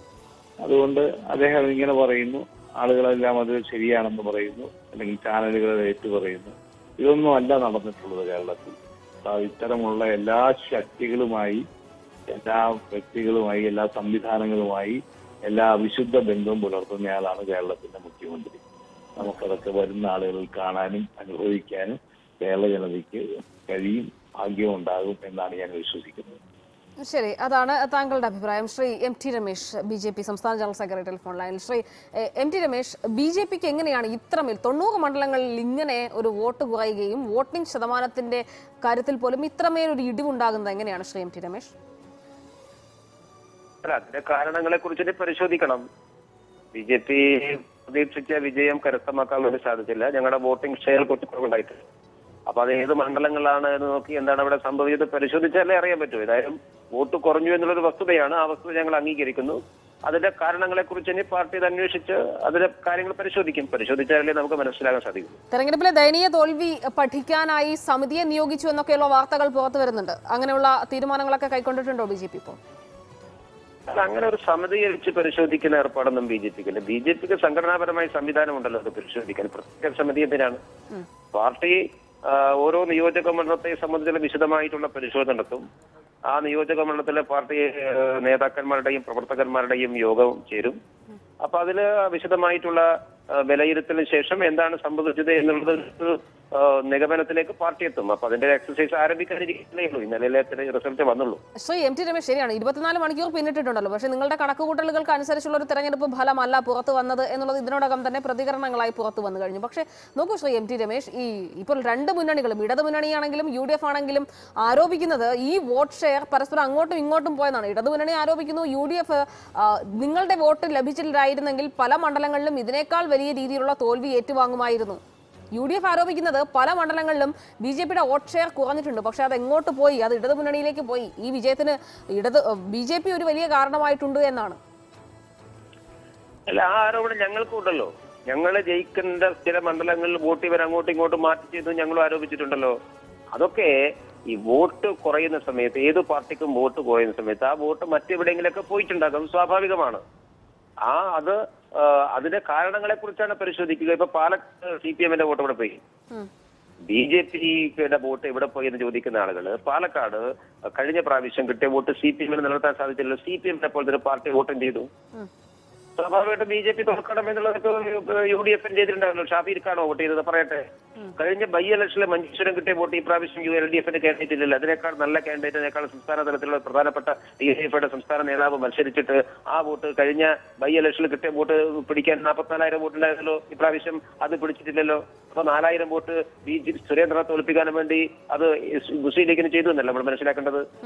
അപ്പൊ ഈ ആരോപണങ്ങൾ പറയുമ്പോൾ അങ്ങോട്ടും ഇങ്ങോട്ടൊക്കെ പറയേണ്ടി വരും. അങ്ങനെ കുറെ മണ്ഡലങ്ങളുണ്ട്. BJPയെ തോൽപ്പിക്കാൻ വേണ്ടി വോട്ട് അങ്ങോട്ടും ഇങ്ങോട്ടും കൈമാറിയ മണ്ഡലങ്ങൾ ഉണ്ട്. അതും പറയേണ്ടി വരും. നോക്കൂ, ഇപ്പോൾ മുഖ്യമന്ത്രി പറഞ്ഞ വാക്കുകളൊക്കെ മുഖ്യമന്ത്രി പാലിച്ചു. മുഖ്യമന്ത്രി പറഞ്ഞത് എന്താണ്? ഇടതുമുന്നണി വീണ്ടും അധികാരത്തിൽ വരും, ഒരു അക്കൗണ്ട് ഉണ്ട്, അത് ഞങ്ങൾ പൂട്ടും. ആ അക്കൗണ്ട് ക്ലോസ് ചെയ്യുകയും ചെയ്തു. വലിയ രീതിയിലുള്ള പ്രചരണം നടത്തിയ ഒരു തെരഞ്ഞെടുപ്പായിരുന്നു BJP. ഈ തെരഞ്ഞെടുപ്പിൽ അത്രമേൽ വലിയ രീതിയിലുള്ള മാൻ പവറും മണി പവറും ഉപയോഗിച്ചു എന്നാണ് പുറത്തു വരുന്ന വാർത്തകൾ. അങ്ങനെ ഒരു തെരഞ്ഞെടുപ്പിൽ ഒരു സീറ്റ് പോലും നേടാനാകാതെ എന്ത് പറയും നിങ്ങൾ കേന്ദ്ര നേതൃത്വത്തോട് ശ്രീ MT രമേശ്? BJP കേന്ദ്ര നേതൃത്വത്തോട് എന്ത് പറയും എന്നുള്ളതാണ് കിട്ടുക. കേന്ദ്ര നേതൃത്വം BJP സംസ്ഥാന ഘടകവും അങ്ങനെ കുട്ടികളും അധ്യാപകരല്ലോ. ഒരു തെരഞ്ഞെടുപ്പിനെ നേരിടുക പാർട്ടി മൊത്തത്തിലാണ്. ആ തെരഞ്ഞെടുപ്പിൽ എന്തെങ്കിലും വീഴ്ചകൾ സംഭവിച്ചതിനെ പരിശോധിക്കാൻ നികത്തും. ഞങ്ങളുടെ കേരളത്തിലെ അക്കൗണ്ട് പൂട്ടിച്ചതിനെ കുറിച്ച് വലിയ തോതിൽ പറയുന്ന മുഖ്യമന്ത്രി, അദ്ദേഹം ഒരു പോളിറ്റ് ബ്യൂറോ മെമ്പറാണല്ലോ CPMന്റെ. 33 കൊല്ലക്കാലം ഭരിച്ച ഒരു സംസ്ഥാനത്ത് CPMന് ഒരു സീറ്റുമില്ല, ഒറ്റ സീറ്റില്ല. അവിടുത്തെ അക്കൗണ്ട് എങ്ങനെ പൂട്ടിപ്പോയി എന്ന് പോളിറ്റ് ബ്യൂറോ മെമ്പർ എന്ന് പറയാം. കേരളത്തിലെ കാര്യം ചോദിക്കുമ്പോൾ പോളണ്ടിലേക്ക് പോകുന്നത് പോലെയാണ് ശ്രീ MT രമേശ് കാര്യങ്ങൾ. എന്താണ്? കേരളത്തിലെ കാര്യം ചോദിക്കുമ്പോൾ പോളണ്ടിലേക്ക് പോകുന്നത് പോലെയാണ്. പശ്ചിമ ബംഗാളാണ് ഈ പറഞ്ഞുകൊണ്ടിരിക്കുന്നത്. ആകെയുള്ള തീർപ്പുചീട്ടാ BJPയുടെ പക്കലുള്ള ആകെയുള്ള തീർപ്പുചീട്ടാ ഇപ്പൊ ബംഗാൾ. മുഖ്യമന്ത്രി കേവലം കേരളത്തിന്റെ മുഖ്യമന്ത്രി മാത്രമല്ലല്ലോ. ഒരു തെരഞ്ഞെടുപ്പിൽ പരാജയം ഉണ്ടാകുമ്പോൾ ഞങ്ങൾ അക്കൗണ്ട് പൂട്ടിച്ചു എന്നൊക്കെ വീരവാദം പറയുന്നതുകൊണ്ടാണ് പറഞ്ഞത്. അദ്ദേഹം CPM-ന്റെ പോളിറ്റ് ബ്യൂറോ മെമ്പർ കൂടിയാണ്. തെരഞ്ഞെടുപ്പിൽ തോൽവി കഴിഞ്ഞ ലോക്സഭാ തെരഞ്ഞെടുപ്പിൽ 19 സീറ്റിൽ അവർ തോറ്റുപോയല്ലോ. ഒരു സീറ്റിൽ അവർ ജയിച്ചുള്ളൂ. തെരഞ്ഞെടുപ്പിൽ തോൽവി ഉണ്ടാകും, ചിലപ്പോൾ നമുക്ക് നഷ്ടങ്ങൾ ഉണ്ടാകും. അതൊക്കെ സ്വാഭാവികമാണ്. അതാണല്ലോ ജനാധിപത്യം. അങ്ങനെ ഉണ്ടാകും സമയത്ത് പാർട്ടി പ്രതിഷേധം. അതിന് അക്കൗണ്ട് പൂട്ടിച്ചു എന്നൊക്കെ പറയുമ്പോഴാണ് ഞാൻ എങ്കിലും ഇങ്ങനെയുണ്ടോ ഒരു തോൽവി ശ്രീ MT രമേശ്? അതും ഇത്രമേൽ വലിയ രീതിയിൽ പ്രചരണം നടത്തിയിട്ട് ഇങ്ങനെയും ഉണ്ടോ ഒരു തോൽവി? ഉണ്ടായിരുന്ന ഒരു സീറ്റ് പോയി, ഉണ്ടായിരുന്ന വോട്ട് ഷെയറിൽ ഇത്രമേൽ വലിയ രീതിയിലുള്ള കുറവുണ്ടാകുന്നു. 90 മണ്ഡലങ്ങളിൽ പൂർണ്ണമായും തന്നെ കുറവ്.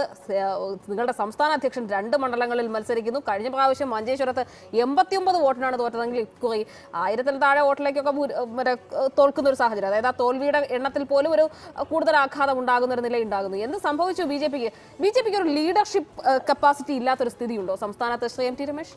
ഞങ്ങളിപ്പോ ഒരു മണ്ഡലം ഞങ്ങൾ കഴിഞ്ഞ പ്രാവശ്യം ജയിച്ചു. ഞങ്ങള് കുറെ കാലമായിട്ട് കേരളത്തെ മത്സരിക്കുന്നു. കഴിഞ്ഞ പ്രാവശ്യമാണ് ജയിച്ചത്. ഒരു മണ്ഡലം ജയിച്ചു. ആ ജയിച്ച മണ്ഡലം ഈ പ്രാവശ്യം ഞങ്ങൾക്ക് നഷ്ടപ്പെട്ടത് നിയമത്ത് നഷ്ടപ്പെട്ടത് ഇന്ത്യയോട് പോരാട്ടം നടത്തിയിട്ടാണ്. സ്വാഭാവികമായിട്ടും ആ മണ്ഡലത്തിൽ ഞങ്ങൾക്ക് നിലനിർത്താൻ വേണ്ടി സാധിച്ചില്ല. CPM വളരെ ചെറിയ വോട്ടിനാണല്ലോ ജയിച്ചു പോയിട്ടുള്ളത്. CPM ഞങ്ങളെ തോൽപ്പിച്ചു, ഞങ്ങൾ അംഗീകരിക്കുന്നു. അതിന്റെ പേരിൽ BJP ആകെ ഇല്ലാതായി പോയി എന്നൊക്കെ പറഞ്ഞാൽ കേരളത്തിലെ നിരവധി മണ്ഡലങ്ങളിൽ ഈ പ്രാവശ്യം LDF-നെയും UDF-നെയും വെല്ലുവിളിച്ചുകൊണ്ട് 2ാം സ്ഥാനത്തെത്തിയ പാർട്ടി BJP. CPM-ഉമായിട്ട് കഴിഞ്ഞ 9 മണ്ഡലങ്ങൾ ഞങ്ങൾ 2ാം സ്ഥാനത്തെത്തി എന്ന് പറയുന്നത് ചില സ്ഥലത്ത് ഞങ്ങൾ CPM-നെ 3ാം സ്ഥാനത്താക്കിയിട്ടുണ്ട്, ചില സ്ഥലത്ത് കോൺഗ്രസിനെ 3ാം സ്ഥാനത്താക്കിയിട്ടുണ്ട്. അപ്പൊ അതുകൊണ്ട് അങ്ങനെ ഒരു സീറ്റ് പോയി എന്നുള്ളത് കൊണ്ട് എഴുതി തള്ളാൻ വേണ്ടി പോകുന്നു എന്നൊക്കെ പറഞ്ഞാൽ അതൊക്കെ പറയുന്നവരുടെ എന്താണ്? കെ സുരേന്ദ്രന് മിസോറാമിലേക്കുള്ള ടിക്കറ്റ് എടുക്കാൻ സമയമായോ? സാധാരണഗതിയിൽ ഓരോ തെരഞ്ഞെടുപ്പ് കഴിയുമ്പോഴും ഗവർണർമാരായി നിയോഗിക്കുക സംസ്ഥാന അധ്യക്ഷന്മാരെ എന്നുള്ളതാണല്ലോ സാധാരണഗതിയിൽ സംഭവിച്ചുകൊണ്ടിരിക്കുന്നത് ശ്രീ MT രമേശ്. അല്ല, ഞങ്ങൾ എന്തെങ്കിലും ഉണ്ടല്ലോ. CPM-നാണെങ്കിൽ അതും സാധിക്കില്ലല്ലോ. അവർ വീട്ടിൽ പോയിരിക്കേണ്ടി വരുമല്ലോ. പശ്ചിമ ബംഗാളിലെ CPM-കാരെ പിന്നെ എന്ത് ചെയ്യും? പശ്ചിമ ബംഗാളില് അവിടെ അക്കൗണ്ട് പൂട്ടില്ല. മുഖ്യമന്ത്രിയുടെ ഭാഷയെ പറഞ്ഞ അക്കൗണ്ട് പൂട്ടി. ആ അക്കൗണ്ട് പൂട്ടിയിട്ട് അവരങ്ങോട്ട് പോകും. ഞങ്ങൾക്ക് ഇങ്ങനെയെങ്കിലും ചെയ്യാൻ സാധിക്കും. കാരണം ഈ രാജ്യത്തിന്റെ ഭരണം ഞങ്ങളുടെ കയ്യിലുണ്ട്. ഇപ്പോ ഈ തെരഞ്ഞെടുപ്പിൽ പോലും ഞങ്ങളൊരു സംസ്ഥാനം നിലനിർത്തി സൗത്ത് ഇന്ത്യയിലെ പുതുച്ചേരി NDA ജയിച്ചു. അപ്പോ പറയുന്നതിലൊന്നും കാര്യം. അപ്പോഴും ബാലികേറാമലയായി നിൽക്കുകയാണ് ശ്രീ MT രമേശ് കേരളം. ഒരു തെരഞ്ഞെടുപ്പിൽ വോട്ട് കുറയുന്നു എന്നുള്ളത് കൊണ്ട് എങ്ങനെയാ ബാലികേറാമലയാകുന്നത്? ഞങ്ങൾക്ക് 12-12.5% ആൾക്കാർ വോട്ട് ചെയ്തിട്ടില്ലേ? ഞങ്ങള് നിരവധി 9ഓളം മണ്ഡലങ്ങൾ ഞങ്ങൾ 2ാം സ്ഥാനത്തെത്തിയില്ലേ? ഞങ്ങൾ തോൽവി സ്വാഭാവികമാണ്. ഞാൻ കഴിഞ്ഞ പ്രാവശ്യം ഞാൻ ചോദിച്ചില്ല, പാർലമെന്റ് തെരഞ്ഞെടുപ്പിൽ 19 സീറ്റിലും കേരളത്തിൽ തോറ്റപ്പോ, അതും CPM-ന്റെ കൊത്തണ്ടങ്ങൾ തോറ്റപ്പോ അതോടുകൂടി CPM ഇല്ലാതായി എന്ന് ആരെങ്കിലും പറയുമോ? അങ്ങനെ പറയുന്നതിൽ എന്തെങ്കിലും വസ്തുതയുണ്ടോ? അപ്പൊ അതിലൊന്നും കാര്യമില്ല. തെരഞ്ഞെടുപ്പിൽ പരാജയം ഉണ്ടായി, ഞങ്ങൾക്ക് ഒരു സീറ്റ് പോയി. ഒരു സീറ്റ് ഞങ്ങൾക്ക് നഷ്ടപ്പെട്ടു. ഉള്ള ഒരു സീറ്റ് പോയി. അതിനെക്കുറിച്ച് ഞങ്ങൾ പരിശോധിക്കും. ശ്രീ MT രമേശ്, സാധാരണഗതിയിൽ ഓരോ തെരഞ്ഞെടുപ്പിലും വലിയ രീതിയിലുള്ള പരാജയം ഉണ്ടാകുന്ന സമയത്ത് സാധാരണഗതിയിൽ BJP-യിൽ നടന്നു വരുന്ന ഒരു കീഴ്വഴക്കമാണ് ഈ ഒരു നേതൃതലത്തിൽ ഒരു മാറ്റം. BJP-യിലെ നേതൃതലത്തിൽ ഒരു മാറ്റം ഉണ്ടാകാൻ സാധ്യതയുണ്ടോ? അതായത് സംസ്ഥാന അധ്യക്ഷൻ മാറാൻ സാധ്യതയുണ്ടോ? ഒരു തെരഞ്ഞെടുപ്പ് അടിസ്ഥാനത്തിൽ BJP-യുടെ ഒരു ഘട്ടത്തിലും സംസ്ഥാന അധ്യക്ഷനെയോ നേതൃത്വത്തിലോ മാറ്റം വന്നില്ല. കാരണം തെരഞ്ഞെടുപ്പിനെ മാത്രം ലക്ഷ്യം വെച്ചുകൊണ്ട് പ്രവർത്തിക്കുന്ന ഒരു പാർട്ടിയല്ല BJP. തെരഞ്ഞെടുപ്പിനെ ആധാരമാക്കിക്കൊണ്ടല്ല പാർട്ടി നേതൃത്വം. പാർട്ടിയുടെ നേതൃമാറ്റം അതിന്റെ സമയമാകുമ്പോഴുണ്ടാകും. ഒരു നേതൃത്വത്തെ തെരഞ്ഞെടുക്കുന്നതിന് സമയപരിധിയുണ്ട്. അതുകൊണ്ട് തെരഞ്ഞെടുപ്പ് വിജയത്തിന്റെയും പരാജയത്തിന്റെയും അടിസ്ഥാനത്തിൽ നേതൃത്വത്തിൽ ഇളക്കി പ്രതിഷ്ഠ നടത്തുന്ന പാർട്ടിയല്ല BJP. ഏതെങ്കിലും തരത്തിലുള്ള ഒരു നേതൃമാറ്റത്തിനോ അല്ലെങ്കിൽ ഇതിപ്പോൾ സ്വാഭാവികമായും വലിയ രീതിയിലുള്ള ഒരു ചർച്ചകൾ ഉണ്ടാകാനുള്ള ഇടയുണ്ടല്ലോ. ഇങ്ങനെ ഒരു നേതൃത്വം കഴിഞ്ഞ ദിവസം ഒറ്റൊരു BJP നേതാവ് ഇങ്ങനെ വേഗമായി അങ്ങ് പറഞ്ഞുപോയി. അദ്ദേഹം പറഞ്ഞത് ഈ സംസ്ഥാന നേതൃത്വത്തിൽ അല്ലെങ്കിൽ നേതൃതലത്തിലുള്ള മാറ്റങ്ങളെ കുറിച്ചൊക്കെ വലിയ രീതിയിലുള്ള ചർച്ചകൾ ഉണ്ടാകേണ്ടതുണ്ട് എന്ന രീതിയിലൊക്കെ അദ്ദേഹം പറഞ്ഞു പോകുന്നുണ്ടായിരുന്നു. അങ്ങനെ ഇപ്പോൾ ശ്രീ ഡൊമിനിക് പ്രസന്റേഷൻ വളരെ ഓപ്പണായി പറഞ്ഞാൽ വളരെ മുതിർന്ന ഒരു കോൺഗ്രസ് രാഷ്ട്രീയ പ്രവർത്തകനാണ്. അദ്ദേഹം മുൻ മന്ത്രിയാണ്. അദ്ദേഹം പറഞ്ഞു, ശരിയാണ്, അടിമുടി അഴിച്ചുപണി വേണം. അത് ഒരു സ്വയം തിരുത്തലാണ്. അല്ലെങ്കിൽ കാര്യങ്ങൾ അങ്ങനെ തിരുത്തിപ്പോയാൽ മാത്രമേ ആ സംഘടനയ്ക്ക് നിലനിൽക്കാൻ കഴിയൂ എന്നുള്ളൊരു തിരിച്ചറിവാണ് ശ്രീ MT രമേശ്. അപ്പോൾ BJP അങ്ങനെ ഏതെങ്കിലും തരത്തിലുള്ള ആലോചനകളിലേക്ക് കടക്കുന്നുണ്ടോ? ഒരു അടിമുടിയുള്ള മാറ്റം? അങ്ങനെ തെരഞ്ഞെടുപ്പിന്റെ വിജയത്തിന്റെയും തോൽവിയുടെയും അടിസ്ഥാനത്തിൽ സംഘടനാപരമായിട്ട് മാറ്റം വരുന്ന പാർട്ടിയില്ല. BJP ഏതെങ്കിലും ഒരു വ്യക്തിയെ കേന്ദ്രീകരിച്ചുള്ള പാർട്ടിയല്ല. ഒരു കൂട്ടുത്തരവാദിത്വമുണ്ട്. ആ വിജയമായാലും പരാജയമായാലും അതിന് കൂട്ടുത്തരവാദിത്വമാണ്. ഞങ്ങൾ ഇപ്പൊ ആലോചിക്കുന്നത് ഞങ്ങൾക്ക് ഉള്ള കയ്യിലുള്ള ഒരു സീറ്റ് നഷ്ടപ്പെടുകയും ജയിക്കുമെന്ന് പ്രതീക്ഷിച്ച 2-3 സീറ്റുകൾ പരാജയപ്പെടുകയും ചെയ്ത സാഹചര്യം എന്താണ്? ചില മണ്ഡലങ്ങളിൽ വോട്ട് കുറഞ്ഞിട്ടുണ്ട്. അതിന്റെ സാഹചര്യം എന്താണ്? ഇത് പരിശോധിക്കലാണ് ഇപ്പൊ ഞങ്ങളുടെ മുമ്പുള്ള ഏറ്റവും പ്രധാനപ്പെട്ട കാര്യം. അത് പരിശോധിച്ച് അതിനുള്ള പരിഹാരം അതാ തലത്തിൽ നടത്തുക എന്നുള്ളതാണ്. അത് ആ ഒരു ശ്രമത്തിനാണ് ഞങ്ങളിപ്പം മുന്നോട്ട് വെക്കുന്നത്. അല്ലാതെ ഒരു തെരഞ്ഞെടുപ്പ് കഴിഞ്ഞാൽ ഉടനെ തന്നെ ഇളക്കി പ്രദക്ഷിണം നടത്തുന്നത് അതൊക്കെ കോൺഗ്രസിന്റെ സ്റ്റൈലാണ്. BJPക്ക് ആ ഏർപ്പാടൊന്നുമില്ല. ശരി, ശ്രീ NM പിയേഴ്സൺ, നോക്കൂ, ഇപ്പോൾ BJPയുടെ കാര്യത്തിൽ സംഭവിച്ചിരിക്കുന്നത് BJP കേരളത്തിൽ വളരാൻ പറ്റിയ ഒരു പാർട്ടിയല്ല, അല്ലെങ്കിൽ BJPക്ക് വളക്കുകൊള്ള മണ്ണല്ല എന്നൊരു തെളിവായിരുന്നു ഈ തെരഞ്ഞെടുപ്പ്. അല്ല, BJPയെ സംബന്ധിച്ചിടത്തോളം അവരുടെ പ്രത്യയശാസ്ത്രവും രാഷ്ട്രീയ പ്രവർത്തനവും ഒക്കെ താഴെ തട്ടിൽ നല്ല രീതിയിൽ നടത്തുകയും അവർക്കൊരു പ്രത്യേക രാഷ്ട്രീയമുണ്ടത് കേരളത്തിന് സ്വീകാര്യമായ രാഷ്ട്രീയമാണ് എന്ന് കേരളത്തെ ബോധ്യപ്പെടുത്താൻ കഴിഞ്ഞാൽ മാത്രമാണ് അവർക്ക് വിജയിക്കുന്ന തരത്തിലേക്ക് അവരുടെ രാഷ്ട്രീയ പ്രസ്ഥാനത്തെ മാറ്റിയെടുക്കാൻ പറ്റും. ഇതുവരെ അവർക്ക് ആ കാര്യത്തിൽ വിജയിക്കാൻ കഴിഞ്ഞിട്ടില്ല എന്നുള്ളതാണ് നമ്മൾ കാണുന്ന തിരിച്ചറിവ്. അപ്പൊ അവര് കേരളത്തിന്റെ രാഷ്ട്രീയത്തിനും കേരളത്തിന്റെ സംസ്കാരത്തിനും പറ്റുന്ന തരത്തിലേക്ക് ഒന്നില്ലെങ്കിൽ അവരുടെ രാഷ്ട്രീയത്തെ പാകപ്പെടുത്തിയെടുക്കേണ്ടതായിട്ട് വരും. അതല്ലെങ്കിൽ കേരളം അവരുടെ രാഷ്ട്രീയത്തിനനുസരിച്ച് പാകപ്പെട്ടു പോകണം. ഇത് രണ്ടും നടക്കുന്നില്ല എങ്കിൽ BJPക്ക് മുന്നോട്ട് പോകുക എന്ന് പറയുന്നത് അത്രയും എളുപ്പമുള്ള ഒരു കാര്യമായിരിക്കില്ല. പക്ഷെ നോക്കൂ, നമ്മൾ കഴിഞ്ഞ 10 വർഷത്തിനിടയിൽ കണ്ടിരിക്കുന്നത് വലിയ രീതിയിലുള്ള ഒരു ധ്രുവീകരണം ഉണ്ടാക്കാനൊക്കെ BJPയെ കൊണ്ട് കഴിഞ്ഞിട്ടുണ്ട്. പ്രത്യേകിച്ചും ഈ നമ്മുടെ ഈ ശബരിമല വിഷയം വന്നതിന് ശേഷം വലിയ രീതിയിലുള്ള ചില ധ്രുവീകരണങ്ങൾ ചില കോണുകളിൽ നിന്നെങ്കിലും നമുക്ക് അപകടകരമായ രീതിയിൽ ഉണ്ടാകുന്ന ഒരു കാഴ്ച കാണാൻ കഴിയുന്നില്ലേ ശ്രീ NM പിയേഴ്സൺ?